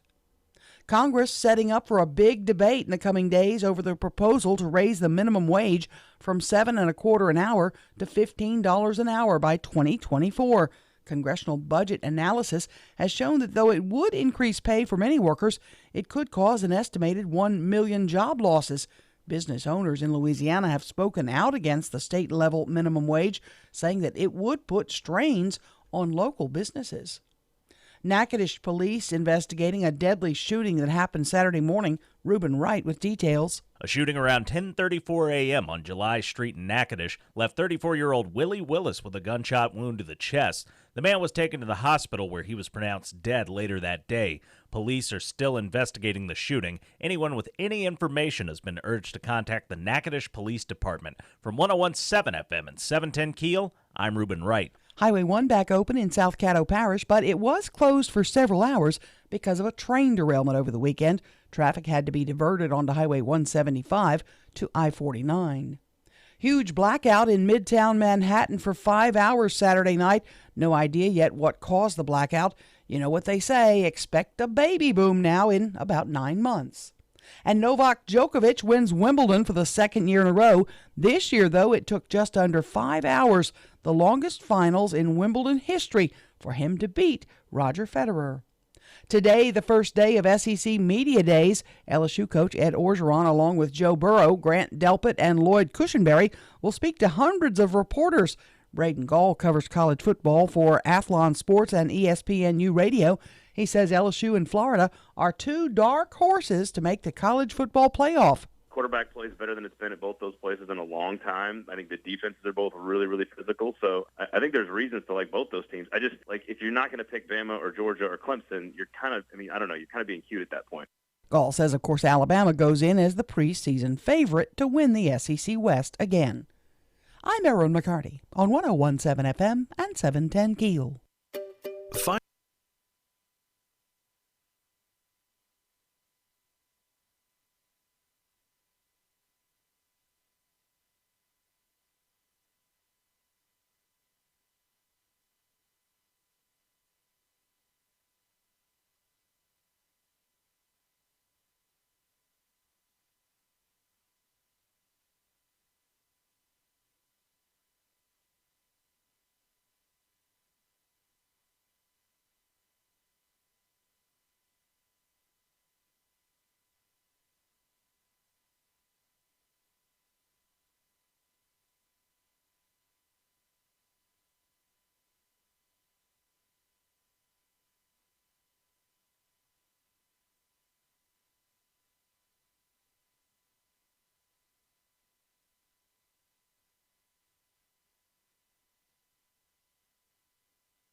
I played poker this weekend, Saturday night. 101.7 FM, 710 KEEL, Robert J. Wright and Erin McCarty. Understand it was like a $10 buy-in, and it was like at a kind of a party thing, and guys were doing it. And I thought, well, I won't last long, and I didn't. Understand this. When I tell you that I'm 67 years old, okay? Mm-hmm. In my entire life, going back to my childhood, when I tell you I've played cards of any type fewer than 10 times in my whole life, it's absolutely true. Going back to being a little kid, old maid or fish, in college, spades or bourrée or hearts or whatever. I had no interest at all. Poker and blackjack, I have no interest in. To me, playing cards is as tortuous an activity as you can imagine. Right. I'm there for about, because I don't know if you know this or not, you got to pay attention. And you know me, my mind starts to wander. Yes. And it's not. You're thinking about where the next No, drink. please understand, it's not because I have some sort of ADD or ADHD now that I'm a grown-up. That's not it at all. I just find it incredibly boring and am looking for something else to do. It's like, I've told you the story about fishing 1,000 times. I've been fishing one time in my whole life. I was at camp between 4th and 5th grade, Camp Tekawitha, little Catholic kids camp. The same one where... You won Best Table Manners. Yes! Yes. And if you want to... Boy, you're a stud when you win that. As we've said 1,000 times. Gets you a lot of girls. If you want to hang a sign around a kid's neck that says, kick my ass, yeah, give him a Best Table Manners award. Oh, he's got the best table manners of all. But they made us all, they had all these activities. And you sort of rotated in the course of the week at camp. You sort of rotated through the activities. And fishing rotated in. And fishing was one, I don't know, like Wednesday afternoon. And you sucked at it, I'm look, sure. I adhere to my late father's theory of fishing. Farmers has fish, yeah. If the weather is good enough to go fishing, it's good enough to play golf. Yeah, that's true. And so I'm out in the boat with this cane pole with the hook in the water because I'm not putting bait on it because I really don't want to catch anything. Plus, I don't like to hold crickets. And so I just kind of... I know, with your table manners, I get that. Icky. Yeah. And so, with all due respect to Rusty Scarborough, so I'm there in the boat, and my cane pole with no bait is in the water, and I'm looking on shore. And on one field on the shore, there's a bunch of guys playing softball. You're fishing with no bait. And I'm thinking, oh my God, they look like they're having such fun. And here I am stuck in this stupid boat.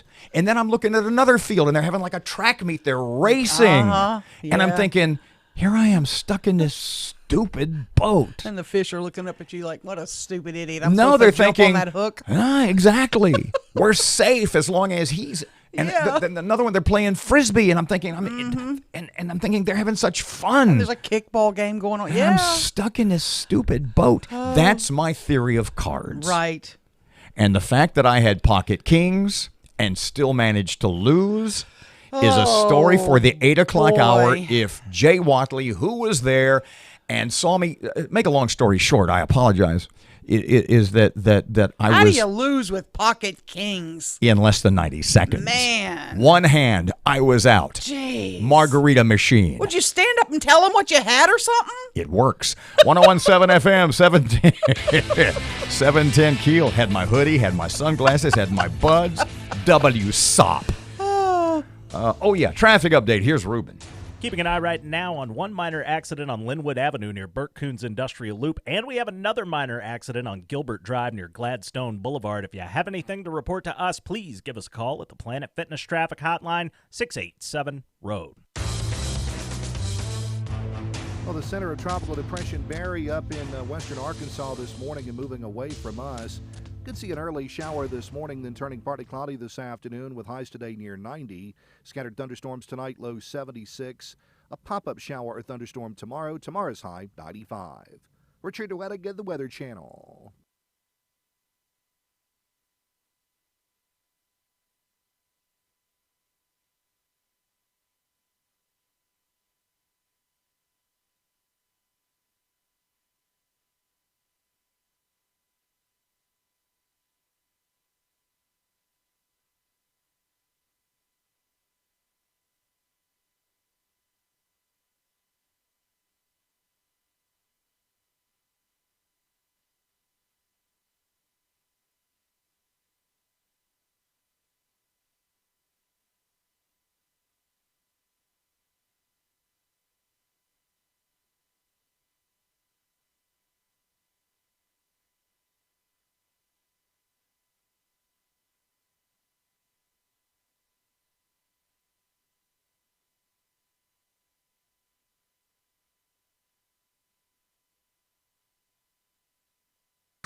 Robert J. Wright, Erin McCarty, 1017 FM, 710 Keel.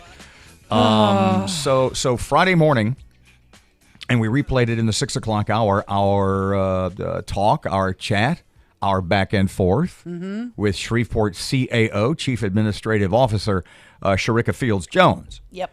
About the proposed, coming from the mayor's office, $220 million bond issue that could be on the ballot this November. Yeah, and we brought up a lot of one of the economic development portion is almost $12 million. It looks to me like a slush fund. No, that's a little rough. Or that's slushy fund. You're getting ahead of the curve here. And I mean, when you say that, I'm not even going to repeat it. To me, that means a pot of money that someone crooked can dip into to do what they want. Is that what you mean? I don't think it is. To win favor with people.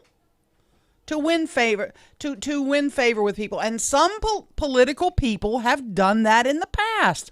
They have a pot of money and, all of a sudden their friends become rich.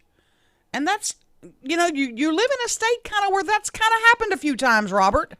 You got to be alert to that kind of crap. Which means you want what? I want to know what's $11.9 million in economic development and job growth going to get me. What's it going to buy me? Well, it's going to cost me money.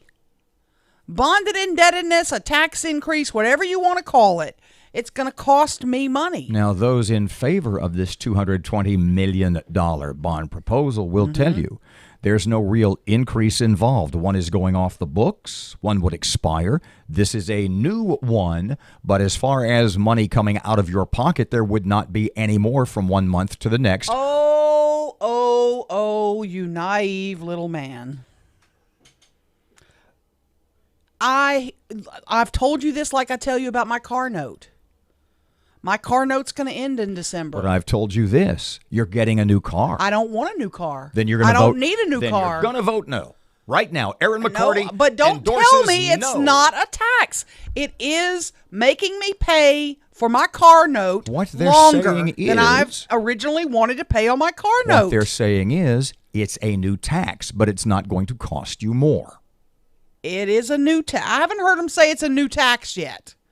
I'm waiting for them to do that. Of course they are. They need to come out like big boys say that. They've said it's a new tax. No, it's not. We're just replacing an existing one with a new one. No, it's not going to be anything new. It's not going to be new. What do you mean? You won't pay any more is what they want to tell you. And that's okay, but I didn't want to. One is going off. I didn't want to keep paying it in 2020. I wanted it to go away. So you're against it. So $220 million I'm not for all of it. I'm not for all of it. You got to tell me what's the top priority. And this, I'm going to yell at my city council members about. This is their dang job. Explain to me what you mean. They need to put these priorities on a list. They need to say, we must have new fire trucks. They must come in this room. They must go on other radio stations and TV stations and to the newspaper, and they must sell it. We have to have this money for fire trucks. We have 30-year-old fire trucks on the road. We cannot exist like this. We must have a new police station. I was proud to see that Grayson Butcher and I believe another council member toured the police station last week, Thursday or Friday, and saw the deplorable conditions inside the police station. So you're for the bond issue? No, you weak-minded little man. I'm not. I'm for the priorities, the things we must have. I'm not for giving you $12 million for you to tell me it's for economic development. What's that mean? Whose pocket's that in? How many jobs is that going to create? Where are these jobs going to create? How are we going to track it? Now, it's an interesting point you make about the city council, it being their responsibility to sort of put together the final $220 million or whatever cost bond proposal. And they need to man up and woman up and do it. Because at the end of the day, like so many things in Shreveport, what we spend money on, no matter the amount, be it however, be it $1 billion for Cross Bayou, or be it $220 million for a new bond issue, whatever it happens to be, and I've said this for a long time, repeat it with me, it comes down 4 votes. to 4 votes. That's it. That's the majority of the city council. Mm-hmm. For the city to go out on a limb, if you will, and spend $1 billion on Cross Bayou, or whatever they want to put into it, or for the city to put on the ballot a $220 million bond proposal, whatever the amount happens to be, it really only takes 4 votes. 4 votes is all it is. I told you that to tell you this. Let's take a look at those city council people.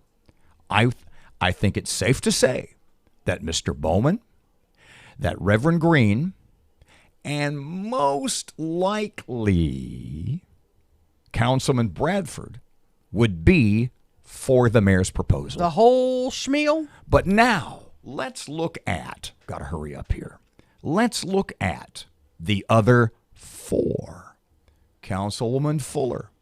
Despite the D in front of her name, Councilwoman Fuller is as fiscally conservative, responsible, let me see that breakdown, as anybody you're going to find.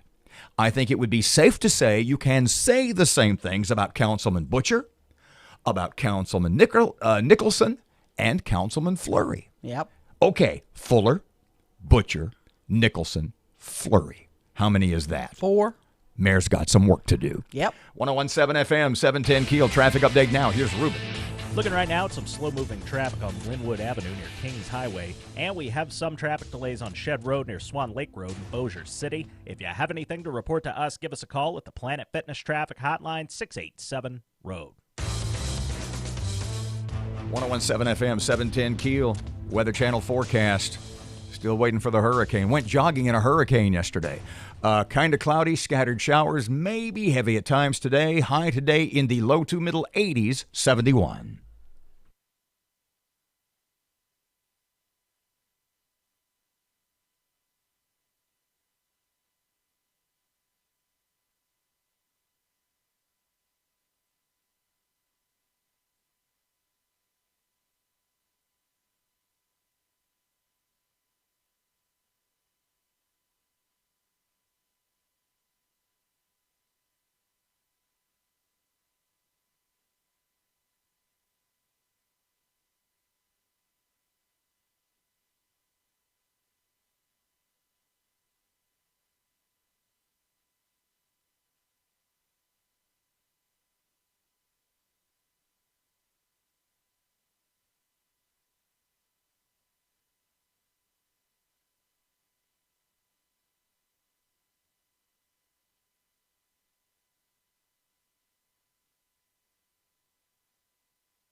.1017 FM 710 Keel. Here's Fletch.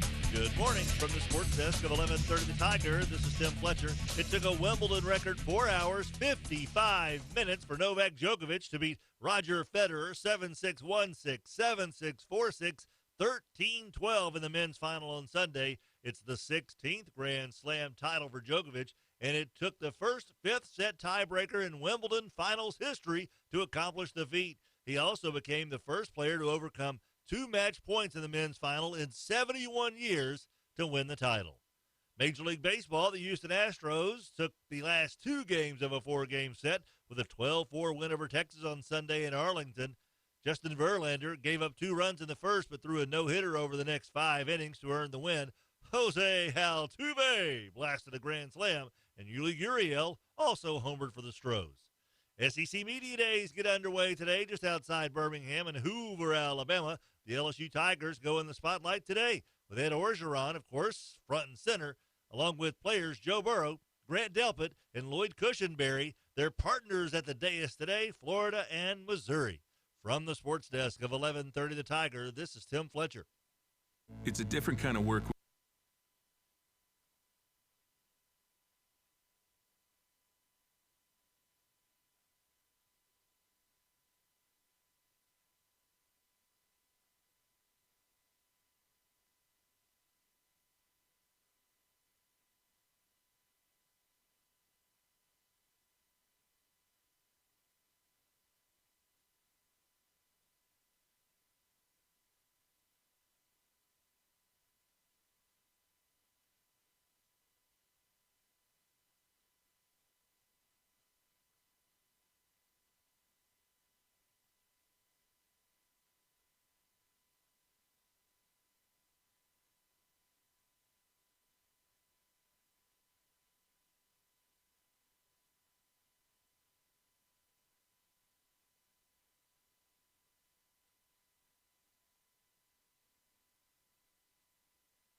I'm with you, kid. I don't get it. I mean, I'm not going to hassle the guy. No. He can go where he wants. He can do what he wants, but I don't. O.J. Simpson in town to play golf, and he pops up at local restaurants, and people are taking selfies with him. It's that old joke. He's in town to play golf, working on his slice. 101.7 FM, 710 Keel, Robert and Erin.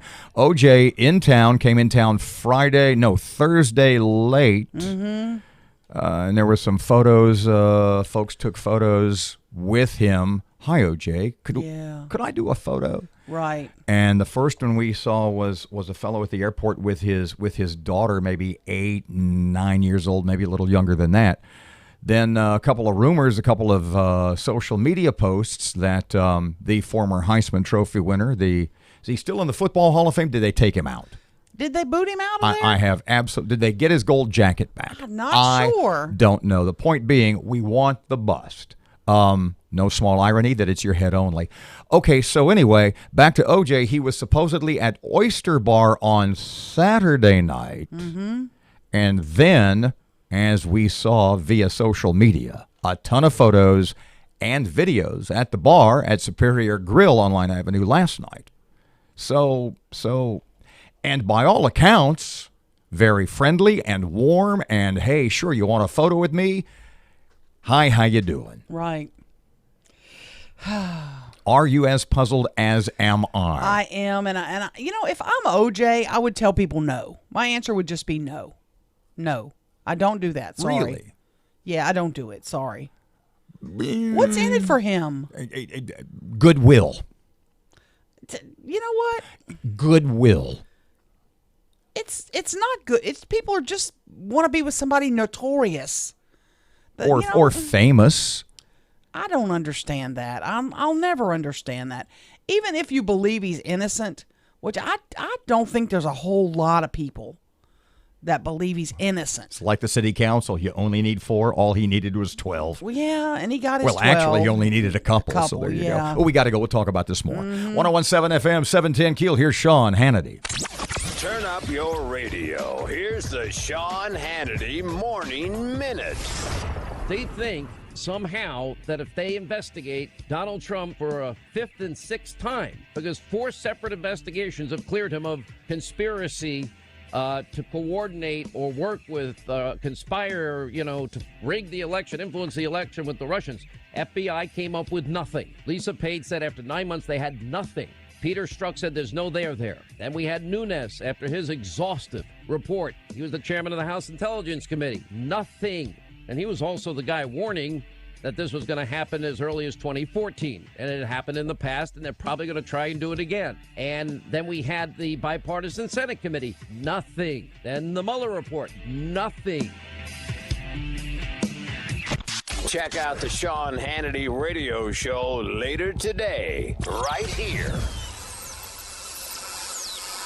I remember smoking was socially acceptable. Everybody pretty much was doing it. People smoked in malls and restaurants, even on airplanes. Now you get a lot of disapproving looks, especially from loved ones. So after many years of me smoking, I finally made the switch to Juul. Now there's no more worrying about the way my clothes smell or worrying about what people are going to say, because with Juul, everything is so much easier. Juul is a vaporizer that contains nicotine for a satisfying transition. Now, Juul was designed by smokers for smokers to be an alternative to cigarettes. Juul has no cigarette ash, zero odor, no mess. So if you're one of the 34 million adults in America that smoke, well, know that there is an alternative to cigarettes. Just go to Juul.com/SwitchAmerica. That's JUUL.com/SwitchAmerica. And warning, this product does contain nicotine, and nicotine is an addictive chemical. Looking right now at some slow-moving traffic on Linwood Avenue near Kings Highway, and we have some traffic delays on Shed Road near Swan Lake Road in Bossier City. If you have anything to report to us, give us a call at the Planet Fitness Traffic Hotline, 687-ROAD. Well, the center of Tropical Depression Barry up in western Arkansas this morning and moving away from us.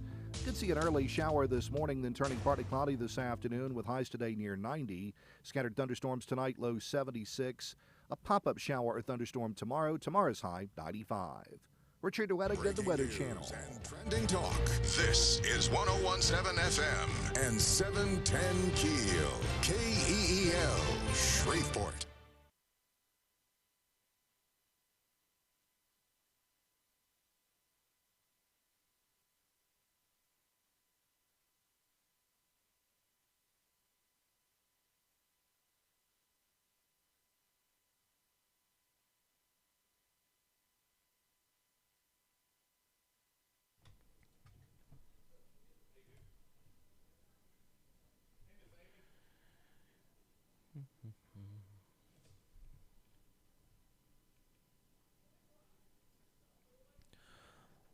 Looking right now at some slow-moving traffic on Texas Avenue near Mansfield Road, and we have reports of a road hazard on West Burke-Coons Industrial Loop near I-20 eastbound. If you have anything to report to us, please give us a call at the Planet Fitness Traffic Hotline, 687-ROAD.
The KEEL Morning Show with Robert J. Wright and Erin McCarty. Breaking news and trending talk on 101.7 FM and 710 KEEL. Good morning, just past 8. Robert and Erin, 101.7 FM, 710 KEEL. Miss Erin, local news in a second or two. What's up, kid? The rains from Barry pretty much hit east of us. We still get wet and still have problems, but we'll talk more about that. Where? We know. Go ahead. Well, Go ahead. Louisiana. Yeah. Head-on crash claims 2 lives in Claiborne Parish, and a former Minden officer fighting to get his job back. Some very strong criticism of our program this weekend, and not what you think it's about. Ooh. Cover that in the first segment. Okay.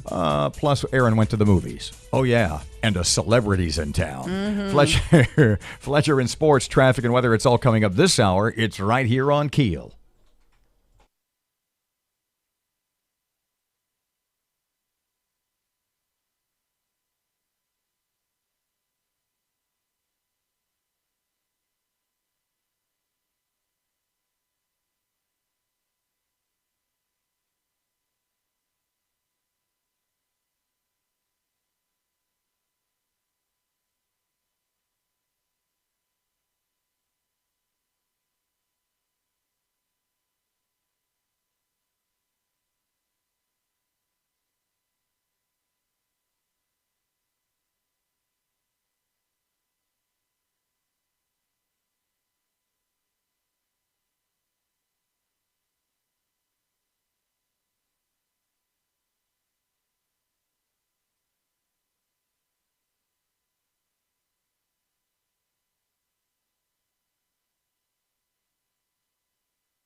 The KEEL Morning Report, now on 101.7 FM and 710 KEEL.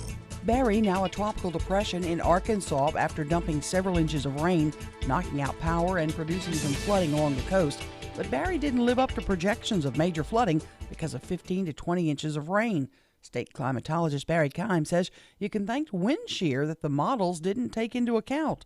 And the shear just would not allow the storm to develop the classic symmetrical cloud pattern that you see in a normal hurricane. And in this case, all the convection and rain was taking place south of the storm. Most of Louisiana appears to have dodged a bullet. Governor Edwards says our state will begin ramping down the state of emergency activities.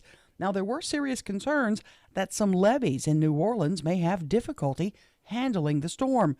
But Edwards says the upgraded levee system held up. This was the first time that the risk reduction system was completely closed off and buttoned up. From here, at least, it appeared to perform extremely well. Crews from Caddo and Bossier parishes have been in Franklin, Louisiana, helping with rescue efforts there, but they'll be back in Baton Rouge, waiting to find out where they'll be needed most.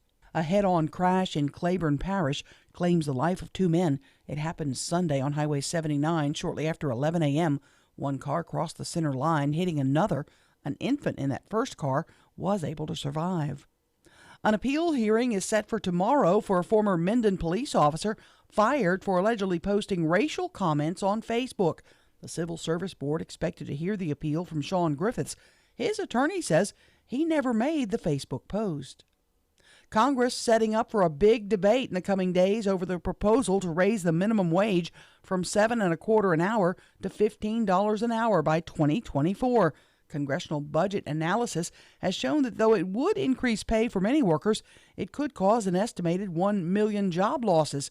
Business owners in Louisiana have spoken out against the state-level minimum wage, saying that it would put strains on local businesses. Natchitoches police investigating a deadly shooting that happened Saturday morning. Reuben Wright with details. A shooting around 10:34 a.m. on July Street in Natchitoches left 34-year-old Willie Willis with a gunshot wound to the chest. The man was taken to the hospital where he was pronounced dead later that day. Police are still investigating the shooting. Anyone with any information has been urged to contact the Natchitoches Police Department. From 101.7 FM and 710 KEEL, I'm Reuben Wright. Highway 1 back open in South Caddo Parish, but it was closed for several hours because of a train derailment over the weekend. Traffic had to be diverted onto Highway 175 to I-49. Huge blackout in Midtown Manhattan for 5 hours Saturday night. No idea yet what caused the blackout. You know what they say, expect a baby boom now in about 9 months. And Novak Djokovic wins Wimbledon for the second year in a row. This year, though, it took just under 5 hours, the longest finals in Wimbledon history, for him to beat Roger Federer. Today, the first day of SEC Media Days, LSU coach Ed Orgeron, along with Joe Burrow, Grant Delpit, and Lloyd Cushenberry, will speak to hundreds of reporters. Braden Gall covers college football for Athlon Sports and ESPNU Radio. He says LSU and Florida are two dark horses to make the college football playoff. Quarterback plays better than it's been at both those places in a long time. I think the defenses are both really, really physical. So I think there's reasons to like both those teams. I just, like, if you're not going to pick Bama or Georgia or Clemson, you're kind of, I don't know, you're kind of being cute at that point. Gall says, of course, Alabama goes in as the preseason favorite to win the SEC West again. I'm Erin McCarty on 101.7 FM and 710 KEEL.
.101.7 FM, 710 KEEL. Time for traffic. Monday stuff. Here's Ruben. Keeping an eye right now on one minor accident on Linwood Avenue near Burt Coons Industrial Loop, and we have another minor accident on Gilbert Drive near Gladstone Boulevard. If you have anything to report to us, please give us a call at the Planet Fitness Traffic Hotline, 687-ROAD. Well, the center of Tropical Depression Barry up in western Arkansas this morning and moving away from us. Could see an early shower this morning, then turning partly cloudy this afternoon with highs today near 90. Scattered thunderstorms tonight, low 76. A pop-up shower or thunderstorm tomorrow. Tomorrow's high 95. Richard Wettig, the Weather Channel.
.101.7 FM, 710 KEEL.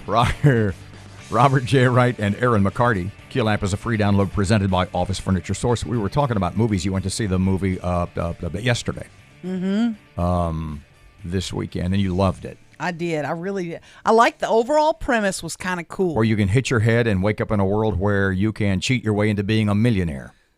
Well, I like the part where you wake up in a world where the Beatles didn't exist. And you can steal You Google the Beatles and you come up with the bugs. guy steals their songs. He knows they need to be out there. That's kind of what he's saying. He's like, this music needs to be out there. And I need to get paid for it. And he is getting paid for it. And he's making a lot of money. He's But becoming actually, a star. you thought it was just an awesome movie. Oh, and it was a really cool way to redo so many Beatles songs where it's a single guy now. It's not 4 people on the music. It's one guy. And he does a different take of the Beatles music. It's so cool. Speaking of movies, Jaws was on TV. Over the weekend, maybe like on Friday. I don't remember when. 19. Did we talk about this? I know we did off the air on Friday. What year do you think Jaws was? What year does it seem like to you? 79, 75. 75. Yeah. It's 35 years, 45 years ago. Whiz. God, that's a long time. You don't realize that was one of Spielberg's first movies. Man. And the point I was going to make was it changed my life. It changed my There's life. no such thing as a toilet shark. No, you can sit all the way down. I still hover. Sorry. It hurts a little more now, but I still hover. Yeah, your wrists are thighs, yeah. Yeah. Like a gymnast.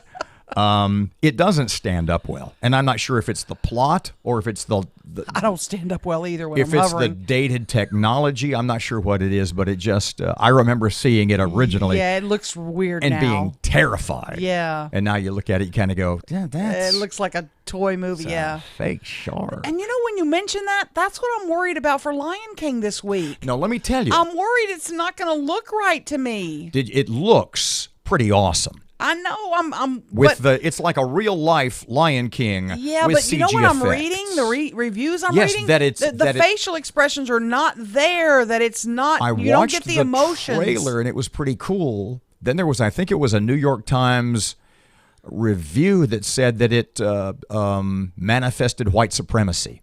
Come on! Swear to God. Oh, come on! I didn't pull it up. You can track it down. You can. Are you serious? Yeah, that it was another reason for that newspaper, whichever one it was. I think it was to hate Trump. Oh man! Wow. Golly. We had the governor on Friday morning, Governor John Bel Edwards, and we're talking about the hurricane and stuff, and the state's preparations and stuff like that. And you know, this is where the criticism of Friday's show comes in. And we got a couple of emails. We got a couple of texts via the Shreveport Security Systems text line. Then I got a couple of private messages on Facebook and stuff. And if you hearken back to the days, bluntly speaking, and I'm sure just there were a bunch of, for lack of a better term, Ollie haters. And what I mean by that is, with the same sort of what's the word? How do I want to phrase this? With the same sort of irrationality that a lot of Democrats hate Trump. And you know exactly what I'm talking about. Don't look at me puzzled. And what I mean is, you know the kind of people I mean.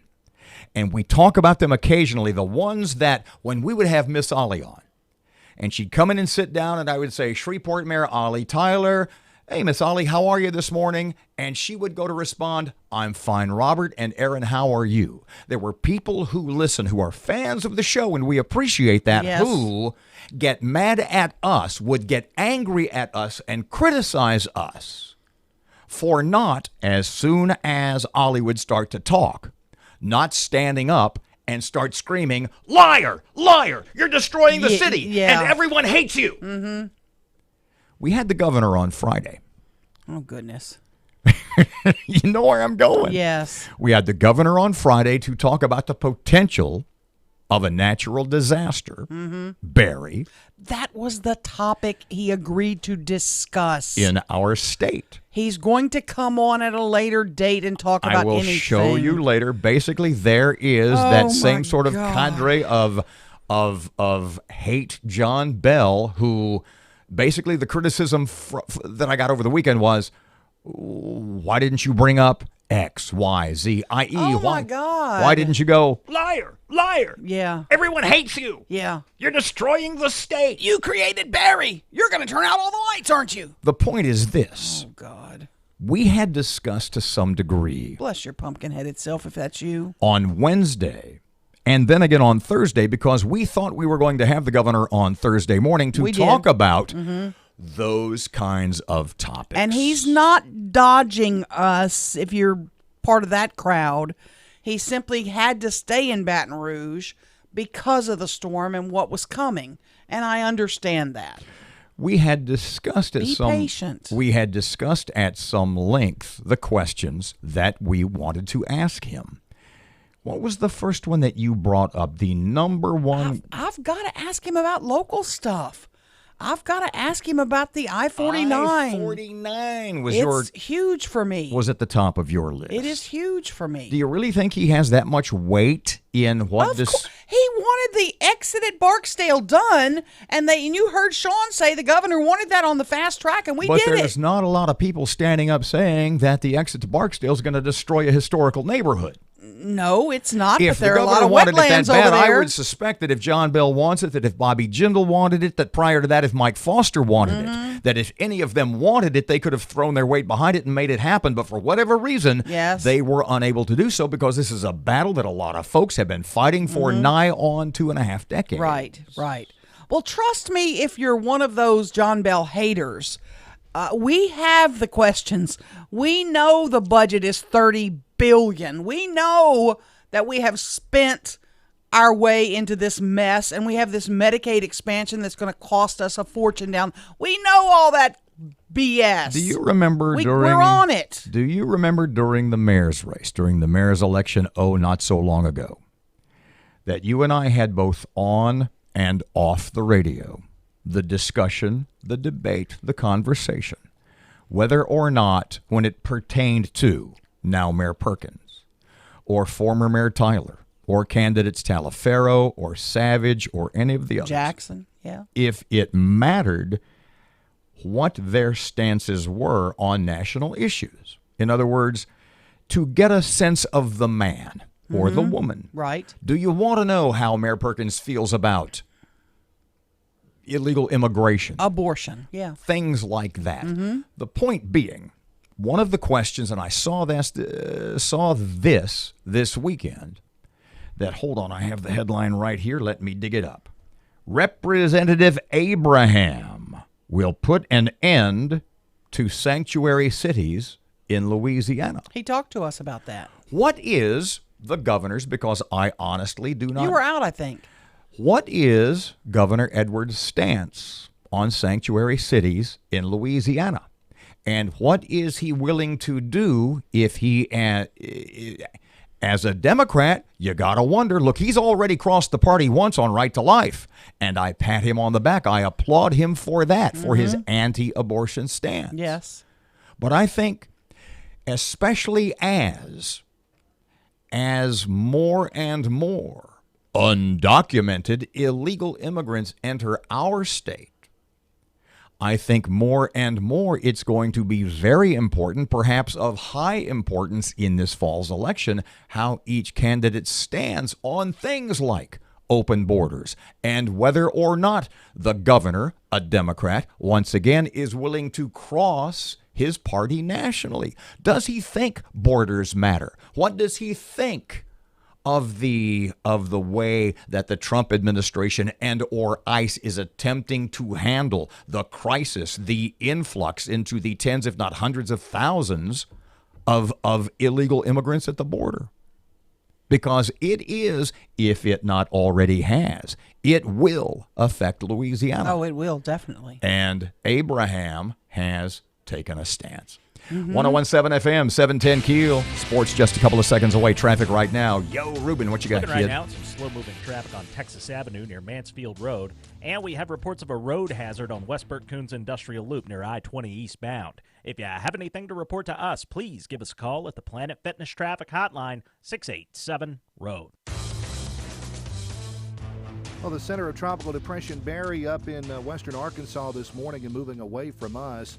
Could see an early shower this morning, then turning partly cloudy this afternoon with highs today near 90. Scattered thunderstorms tonight, low 76. A pop-up shower or thunderstorm tomorrow. Tomorrow's high 95. Richard Wettig, the Weather Channel.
.101.7 FM 710 KEEL Sports. Good morning from the sports desk of 1130 The Tiger. This is Tim Fletcher. It took a Wimbledon record 4 hours, 55 minutes for Novak Djokovic to beat Roger Federer 7-6, 1-6, 7-6, 4-6, 13-12 in the men's final on Sunday. It's the 16th Grand Slam title for Djokovic, and it took the first fifth-set tiebreaker in Wimbledon finals history to accomplish the feat. He also became the first player to overcome 2 match points in the men's final in 71 years to win the title.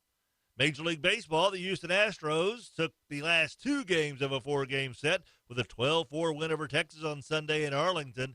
Justin Verlander gave up 2 runs in the first but threw a no-hitter over the next 5 innings to earn the win. Jose Altuve blasted a grand slam, and Yuli Gurriel also homered for the Stros. SEC Media Days get underway today just outside Birmingham and Hoover, Alabama. The LSU Tigers go in the spotlight today with Ed Orgeron, of course, front and center, along with players Joe Burrow, Grant Delpit, and Lloyd Cushenberry. They're partners at the dais today, Florida and Missouri. From the sports desk of 1130 The Tiger, this is Tim Fletcher.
Look, I'm not saying you're wrong, okay?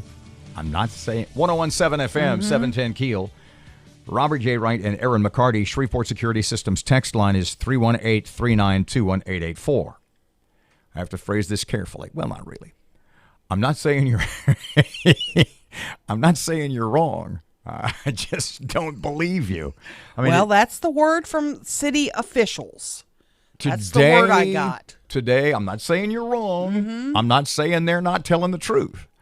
I just don't believe it.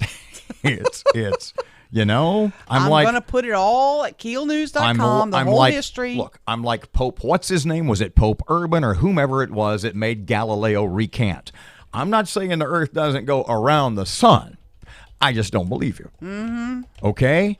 Today is an anniversary. Happy birthday, Dog Park. The Shreveport Dog Park, 2 years old today. 2 years old today. And I said, what, it's been closed about 12 of those 24 months. And Erin said, you're absolutely wrong. No. Okay, just before you tell them, okay, Matt, for God's sake, buddy, Matt's on vacation this week. Dude, if you're in the car, Turn off the radio, yeah. Pull over and text me your answer of the 24 months it has been open. Mm-hmm. In the 24 months, nigh on 2 years since the grand opening of those 24 months, how many months has the dog park been closed because of flooding? Think about it. Think about it. God, I hope Matt texts. That would be I'm sure awesome. Matt's not listening. Of the 24, if you asked me, Robert, give me a legit answer, I would say a minimum of 6 to 8. And that's just not true. According to you, according to the city, the dog park, I know people are going, well, it's just always closed. I'm looking for the official email. May even have been closed more than it's been open. No, it's not. But I do have an email that I'm going to have to go hunt for from the city officials. You need to put that in the post, too. You're putting it online. Yeah, I'm going to put it online. Big anniversary post at keelnews.com just a bit later. Yes. So go ahead. It is regarding the dog park. And there were questions asked, how often has it been closed? And here I found it. All right, you ready? What's the date on this email? Because it's been closed for a time now. Yeah, this date is the end of May. Prior to this of flooding 2019, event, not 2018. 2019. Okay. Prior to this flooding event, which it's been closed now for about a month. Prior to this flooding event. May is 2 months ago. So add 2 months. Add 60 well, days. Add 2 months. Okay. This is May 29th, so this is the end of May. So it's 45 days. Yeah. Prior to this flooding event, the dog park opened in July of 2017 and was closed 4 months in 2018 due to flooding. So out of the 19 months it's been opened, it has operated 15 months. Please let me know if you have any other questions. Closed only 4 months. Well, now we're going to add 2 months to it for this year. Yeah. Probably will not be open by the 1st of August. No, it's dry. So they're just cleaning up now. It's a matter of cleaning it up. So figure about the open. 1st of August. I hope less than a week. I hope 2 days. In fact, they may have cleaned it up this weekend. I've got to text out to find out if it's back open because they may have gone out and cleaned it up this weekend. I'm not sure. But it's only been closed 5.5 months. 5.5 months in the 2 years. And today is the birthday. Today is the day it opened 2 years ago today. I'm not saying you're wrong. And my dog Tiger was the very first dog. I'm so proud of this. He was the very first dog to poop in the dog park. It's pretty impressive. He was the second dog to enter, the first to poop. The first four-legged creature to poop in the dog park. Two-legged or something else. Like I said to start the segment, it's not that I'm not saying you're wrong. Yeah. I'm just not sure I But believe you know what I'm hearing? I'm hearing some talk about moving it. I didn't say that on the radio, though. I'll deny that. Can you give us a location? I'm not saying nothing else. I'm not saying nothing What's else. closer to the river than that? 101.7 FM, 710 Keel. News just ahead. Local stuff. Erin's got that. Here's Ruben. Keeping an eye right now on a minor accident on the Burkins Industrial Loop near I-49 South. And we have some traffic delays on Texas Street in downtown Shreveport. If you have anything to report to us, please give us a call at the Planet Fitness Traffic Hotline, 687-ROAD. Well, the center of Tropical Depression Barry up in western Arkansas this morning and moving away from us. Could see an early shower this morning, then turning partly cloudy this afternoon with highs today near 90. Scattered thunderstorms tonight, low 76. A pop-up shower or thunderstorm tomorrow. Tomorrow's high, 95. Richard Wettig at the Weather Channel. This story is called the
information.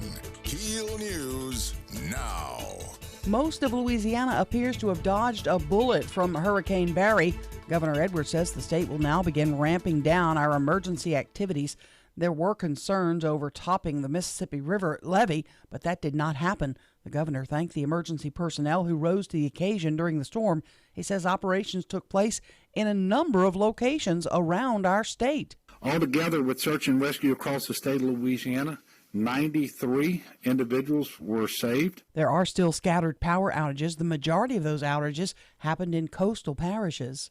A head-on crash in Claiborne Parish claims the life of two men. It happened Sunday on Highway 79 shortly after 11 a.m. One car crossed the center line, hitting another. An infant in that first car was able to survive. An appeal hearing is set for tomorrow for a former Minden police officer fired for allegedly posting racial comments on Facebook. The Civil Service Board expected to hear the appeal from Sean Griffiths. His attorney says he never made the Facebook post. Congress considering a minimum wage hike. We get details from Reuben Wright. The U.S. House will be setting up for a big debate in the coming days over the proposal to raise minimum wage from $7.25 an hour to $15 an hour by the year 2024. A congressional budget analysis has shown that though it would increase pay for many workers, it could cause an estimated 1 million job losses. Business owners in Louisiana have spoken out against the state-level minimum wage hike, saying it could put a strain on local businesses. From 101.7 FM and 710 KEEL, I'm Reuben Wright. Highway 1 back open in South Caddo Parish, but it was closed for several hours because of a train derailment over the weekend. Traffic had to be diverted onto Highway 175 to I-49. LSU gets a grant worth nearly $400,000 from the Institute of Museum and Library Science. It's an effort to tell the stories of Iraq and Afghanistan war veterans and active duty military through the creation of virtual footlockers. Assistant Professor of Library Science Ed Benoit says these virtual footlockers will not only be important family heirlooms, but important documentation for historians too. Not just have the official history of what happened, but to have that personal account of what a soldier's life was like during a time period. He's hoping to eventually expand the scope of the project. A big anniversary tomorrow. It was 50 years ago the Apollo 11 mission landed, putting men on the moon for the very first time. Expect lots of people to be sloughing off at work today. It's Prime Day. Amazon says they have millions of deals available. They're also offering free shipping. I'm Erin McCarty on 101.7 FM and 710 KEEL.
.101.7 FM, 710 KEEL, Robert and Erin, Shreveport Security Systems text line, as mentioned, 318-392-1884.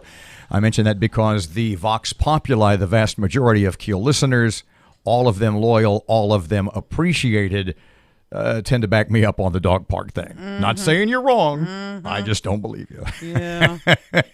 it's I'm just telling you. 4 or 5, and I know. That's the official word. Okay, so seriously. But it's been closed since early May, I'm finding out. So it's 5.5 months. 6 months. 6, yeah. Mm-hmm. Okay, 6 months out of 2 years. 4 plus 2 more months.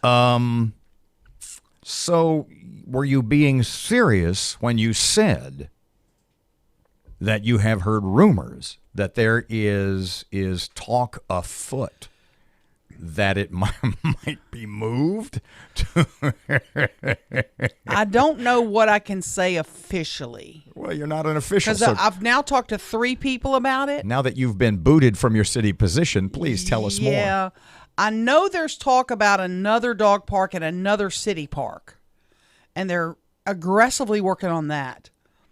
But I'm also being told that there's... Where is, now, in other words, not to move the current location, but merely to have a second facility, if you will. That's one discussion. That's a separate discussion. And that's moving fast, to open another dog park at another park. Well, what properties do you hear? What locations? What areas? All of our listeners will keep the secret. I promise the secret. You. Nobody listening, and it's about what, like 6,000 or 7,000? I don't know. The point being, the first name of the park starts with an S. An S. And the second name of the park starts with an H. That doesn't help me at all. What is it? I can't say it. I don't, because I'm not sure if this was an off the record conversation with this person, so I'm not sure. No, it wasn't. It wasn't off the record. This part wasn't, because there's been a council member who talked about it. The Southern Hills Park. There's some talk about putting up a fence, water, and putting a dog park there. Now that's one discussion. The other discussion is that's going to happen. Another dog park is going to happen. The other discussion is let's move the current one at the Stoner boat launch to another location on the riverfront that won't flood as often. What? Where would that be? So my problem with that is, can you cut and use that fence again? Can you cut down the pavilion and use it again? That ain't happening. How do you do all that? Can you bring in a ton of dirt and raise the park up higher? Well, plus it'll just wash away. Where's the money coming from? I mean, it was hard enough to get that Red River I know, fund Red money. River Waterway money. That was yeah. it. Thank you. The first time. No. So, a second one maybe, if a local private company and or corporation would underwrite. And they're working on that. And there have been a lot of those issues that have been, a lot of parks have been funded by Raising Cane's is one. They've done a lot of dog parks in the state. I can see it now. The Raising Cane's above sea level dog park. They've done a lot of dog parks in Baton Rouge. They have their signs all over those Baton Rouge dog parks. So, I'm hoping. I did get a text. The gates have been open. Not sure if it was an accident or if it's officially open. The grass is tall. The sidewalks need to be scraped. The fountain stayed working during the entire time, but the water fountains have not been turned back on yet. The flood was not bad. It just stayed a while. We should have a cleanup day as soon as SPAR lets us know.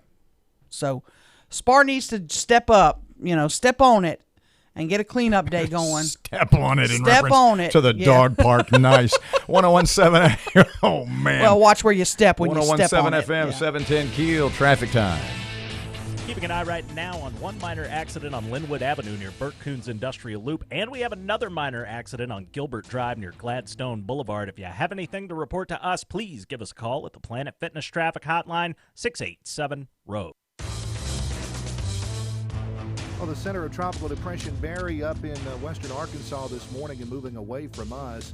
Could see an early shower this morning, then turning partly cloudy this afternoon with highs today near 90. Scattered thunderstorms tonight, low 76. A pop-up shower or thunderstorm tomorrow. Tomorrow's high, 95. Richard Duettiga, the Weather Channel.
going to cry. Now, did Mr. Mike bring this in? Did he just drop it off and run?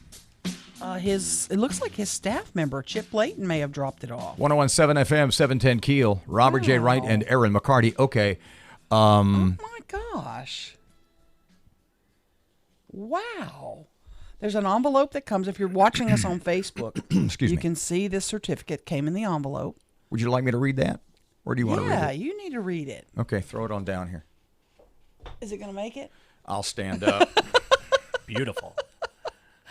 And it can't. Baseball like that, you'd be a I'm millionaire. not good. I'm sorry. Okay, you need to open the little box. Wow. Okay. I'm going to cry, though. This is incredible. Mike, oh my goodness. On behalf of the United States Congress. So did not expect this. On the flag, let me start again. I'm sorry.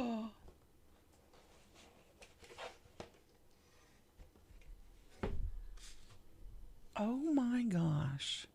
Another little card inside. It's just how to care for the flag. And a certificate that reads as follows. On behalf of the United States Congress, the flag of the United States of America, presented to Erin McCarty. Don't be a soccer player. Don't let it hit the ground. Oh, no. Presented to Erin McCarty. The accompanying... Good Lord. Are you ready? Wow. No, just listen. Shh. Listen. Oh, my God. Listen. The accompanying flag was flown over the United States Capitol at the request of the Honorable Congressman Mike Johnson, a member of Congress, and presented to Ms. Erin McCarty in honor of her 35th anniversary on the radio in Shreveport, Louisiana. Wow. May 3rd, 2019, dedicated, signed Mike Johnson. Wow.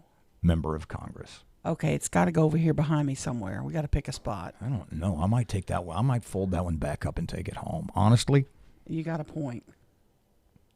You can get one of the glass cases for a folded flag and put it on a shelf somewhere. That is so cool. Look at this, Robert. Holy cow. Mike, you're going to make me cry. I don't know if he's here. I don't know if he's in D.C. He's listening probably. Hope so. That's the good material, too. That ain't no Yes. dollar store That's flag. the good material. This is thick. This is really thick. Yeah, that's not that T-shirt stuff.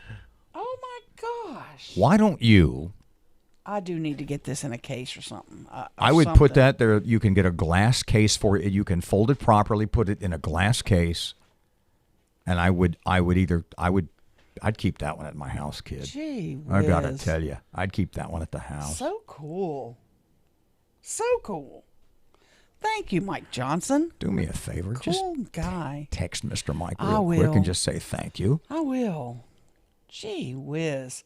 And on the front of the card it says, "Proud of you, my friend," with a little smiley face. Man. That's... Ooh, I'm getting goosebumps. Erin McCarty is speechless. Let me read this again. The accompanying flag was flown over the United States Capitol at the request of the Honorable Mike Johnson, member of Congress, presented to Ms. Erin McCarty in honor, et cetera, et cetera. Golly. That means I can never call him at 11 o'clock at night complaining about a sandwich, can I? But if you stop and think about, incredible. I mean, if you stop and think about the history of not that flag, but of that building. That building, it's flown over that building. How many people walked through there and saw this flag? And the people of such historical significance that have walked those halls. And the people who put the flags up. I'm a big supporter of the little guys. Those people bust their butts every day to do that and make sure these flags are well cared for and take good care of them, putting them up and down. Golly, all the people that went into this. Unbelievable. Let me ask you something. What do you think your dad would say? Oh my gosh, my daddy would be Your so father, proud. a Marine, Bronze Star winner at the Battle of Okinawa during World War II. Mm-hmm. Who, and if you don't know the story, I know we've told it a lot, but basically in its simplest form, he won the Bronze Star for the best description is a Forrest Gump moment. Yes. You know, like in the movie where he literally goes into under fire and carries wounded comrades back out. The difference between your dad at Okinawa and Forrest Gump in the movie is your dad was doing it at about a 20 to 30-yard range. Yeah. Under enemy fire, crawling under and over barbed wire. Golly. In the middle of the night. My father would be just beside himself. I mean, I cried when they put the flag on my father's coffin. You know, of course I cried a lot that day, but that was one of the moments that just got me when they spread the... And I assume your mother had that one, right? Oh, my mother had that one. Yeah, I have that one now. Do you really? I sure do. Do you have that in a case? No, I have that preserved in the they sealed it in plastic for us and said you might want to keep it like that if you ever need to put it, you know, on another coffin or whatever. You may need to put it on somebody. Like my children are now both eligible to have flags on their coffins. I guess it would be provided by the government, but I would want the one that was used for their grandfather, you know. And they would too. So, oh gosh, this is just so. I really am speechless. This has never happened to me before. I don't even know what to say. I did not expect this. Golly. Mike, you got me, bud. Gee whiz. Mike, you got me. Man. Pretty much sums it up. 101.7 FM, 710 Keel. You got me, bud. Oh. Traffic time. Here's Ruben. Keeping an eye right now on one minor accident on Linwood Avenue near Burt Coons Industrial Loop, and we have another minor accident on Gilbert Drive near Gladstone Boulevard. If you have anything to report to us, please give us a call at the Planet Fitness Traffic Hotline, 687-ROAD. Keel Weather Channel forecast: cloudy, a few scattered showers, mostly light stuff today. High today in the low to middle 80s.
.101.7 FM, 710 Keel. Time for sports. Here's Fletch.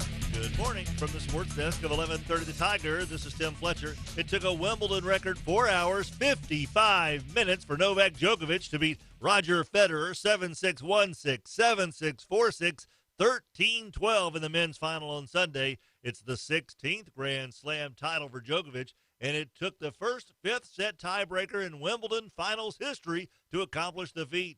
He also became the first player to overcome 2 match points in the men's final in 71 years to win the title. Major League Baseball, the Houston Astros took the last 2 games of a 4-game set with a 12-4 win over Texas on Sunday in Arlington. Justin Verlander gave up 2 runs in the first but threw a no-hitter over the next 5 innings to earn the win. Jose Altuve blasted a grand slam, and Yuli Gurriel also homered for the Stros. SEC Media Days get underway today just outside Birmingham and Hoover, Alabama. The LSU Tigers go in the spotlight today with Ed Orgeron, of course, front and center, along with players Joe Burrow, Grant Delpit, and Lloyd Cushenberry. They're partners at the dais today, Florida and Missouri. From the sports desk of 1130 The Tiger, this is Tim Fletcher.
.107 FM, 710 Keel, Robert J. Wright and Erin McCarty.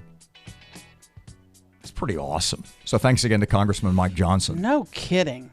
Man. Whew. I so texted him and thanked you him. have the flag that was on your dad's coffin. I do. At his funeral, which was what, 83, 87. 80, Excuse me, 87, yeah. 87. Mm-hmm. And now you have a flag, courtesy of the Congressman of Mike Johnson, that flew over the Capitol. Man. That ain't bad, kid. It's pretty impressive. Have you been to the World War II Museum in New Orleans? Yes. Mm-hmm. It's been a long time, though. I went when it very first opened up. It's been, gosh, I don't know how long. Did they have the specific sort of sub-exhibit, if you will, because there's the whole half the building. Half the building is like the European theater and half is the Pacific theater. Right. And I don't know how far along they were or to what degree of sophistication it was when you were there. But there is, and I think we talked about this when I went last year, there's a huge section with the old film and still photographs that is dedicated to the battle at Okinawa, where your father was a hero. And I don't know if that was there when you were there or not. Oh, yeah, it was, yeah. And I kind of told you that to tell you this. And this is one of the things that I bring up with people who have been to the World War II Museum in New Orleans. It's incredible. I mean, don't get me wrong. It's a 4, 5, 6 hour thing. Mm-hmm. Don't go expect to walk through, in a breeze. In about 90 minutes. Mm-mm. It's a day deal, and it's amazing. Off the top of your head, did you walk out of there with one? Well, I'll just tell you what mine was. Amidst all the exhibits and all the just the amazing things that are there is, and you'll know where I'm going as soon as I say it. When you walk through the museum and you see all the different uniforms, the one thing that occurred to me was how small everybody was. Yes. That and how young. How young all those faces look. That just stuns me. We got to go. Your dad was how old? 19. 19 years old. Then you go. That's pretty awesome. Congratulations. Thanks. 101.7 FM, 710 Keel. Here's Kim Commando. It's no secret that I've unplugged Amazon's Alexa and Google's Assistant because of the mountains of circumstantial evidence that the devices allow both Google and Amazon to listen into our private conversations. But now, there's even more proof. Kim Commando with your Monday Consumer Tech Update, brought to you by SimpliSafe, the best security system for your home, period. Don't live in fear. Get yours at simplysafekim.com. Millions can tell you stories of discussing things like vacation plans and then being deluged with vacation ads when they go online. Google's smart speakers aren't supposed to listen unless you say the phrase, "Okay, Google." In reality, Google's voice recognition system mistakes hearing "Okay, Google" and begins recording everything. In bedrooms, talks between parents and kids, you name it. All this from a new investigation from a Belgian public broadcaster. For its part, Google blames a contractor who leaked the data to the broadcaster. For my part, Alexa and Google are off. I'm Kim Commando. Here's something interesting. There are over 2 million burglaries reported every year. That's one every 13 seconds. What's crazy is that only 1 in 5 homes has a security system. SimpliSafe is transforming home security by getting you the best, most reliable, and comprehensive protection available. SimpliSafe protects every door, window, and room with 24/7 professional monitoring. Their police dispatch is up to 3.5 times faster because they use video verification. And SimpliSafe has no contracts or hidden fees. The system is designed to blend right into your home. No wires, no drilling. It's easy to order and easy to set up. Plus, prices are always fair and honest. Around-the-clock monitoring is just $15 a month. Visit simplysafekim.com to get free shipping and a 60-day risk-free trial. You've got nothing to lose. Go now. Visit simplysafekim.com so they know that I sent you. That's simplysafekim.com, simplysafekim.com.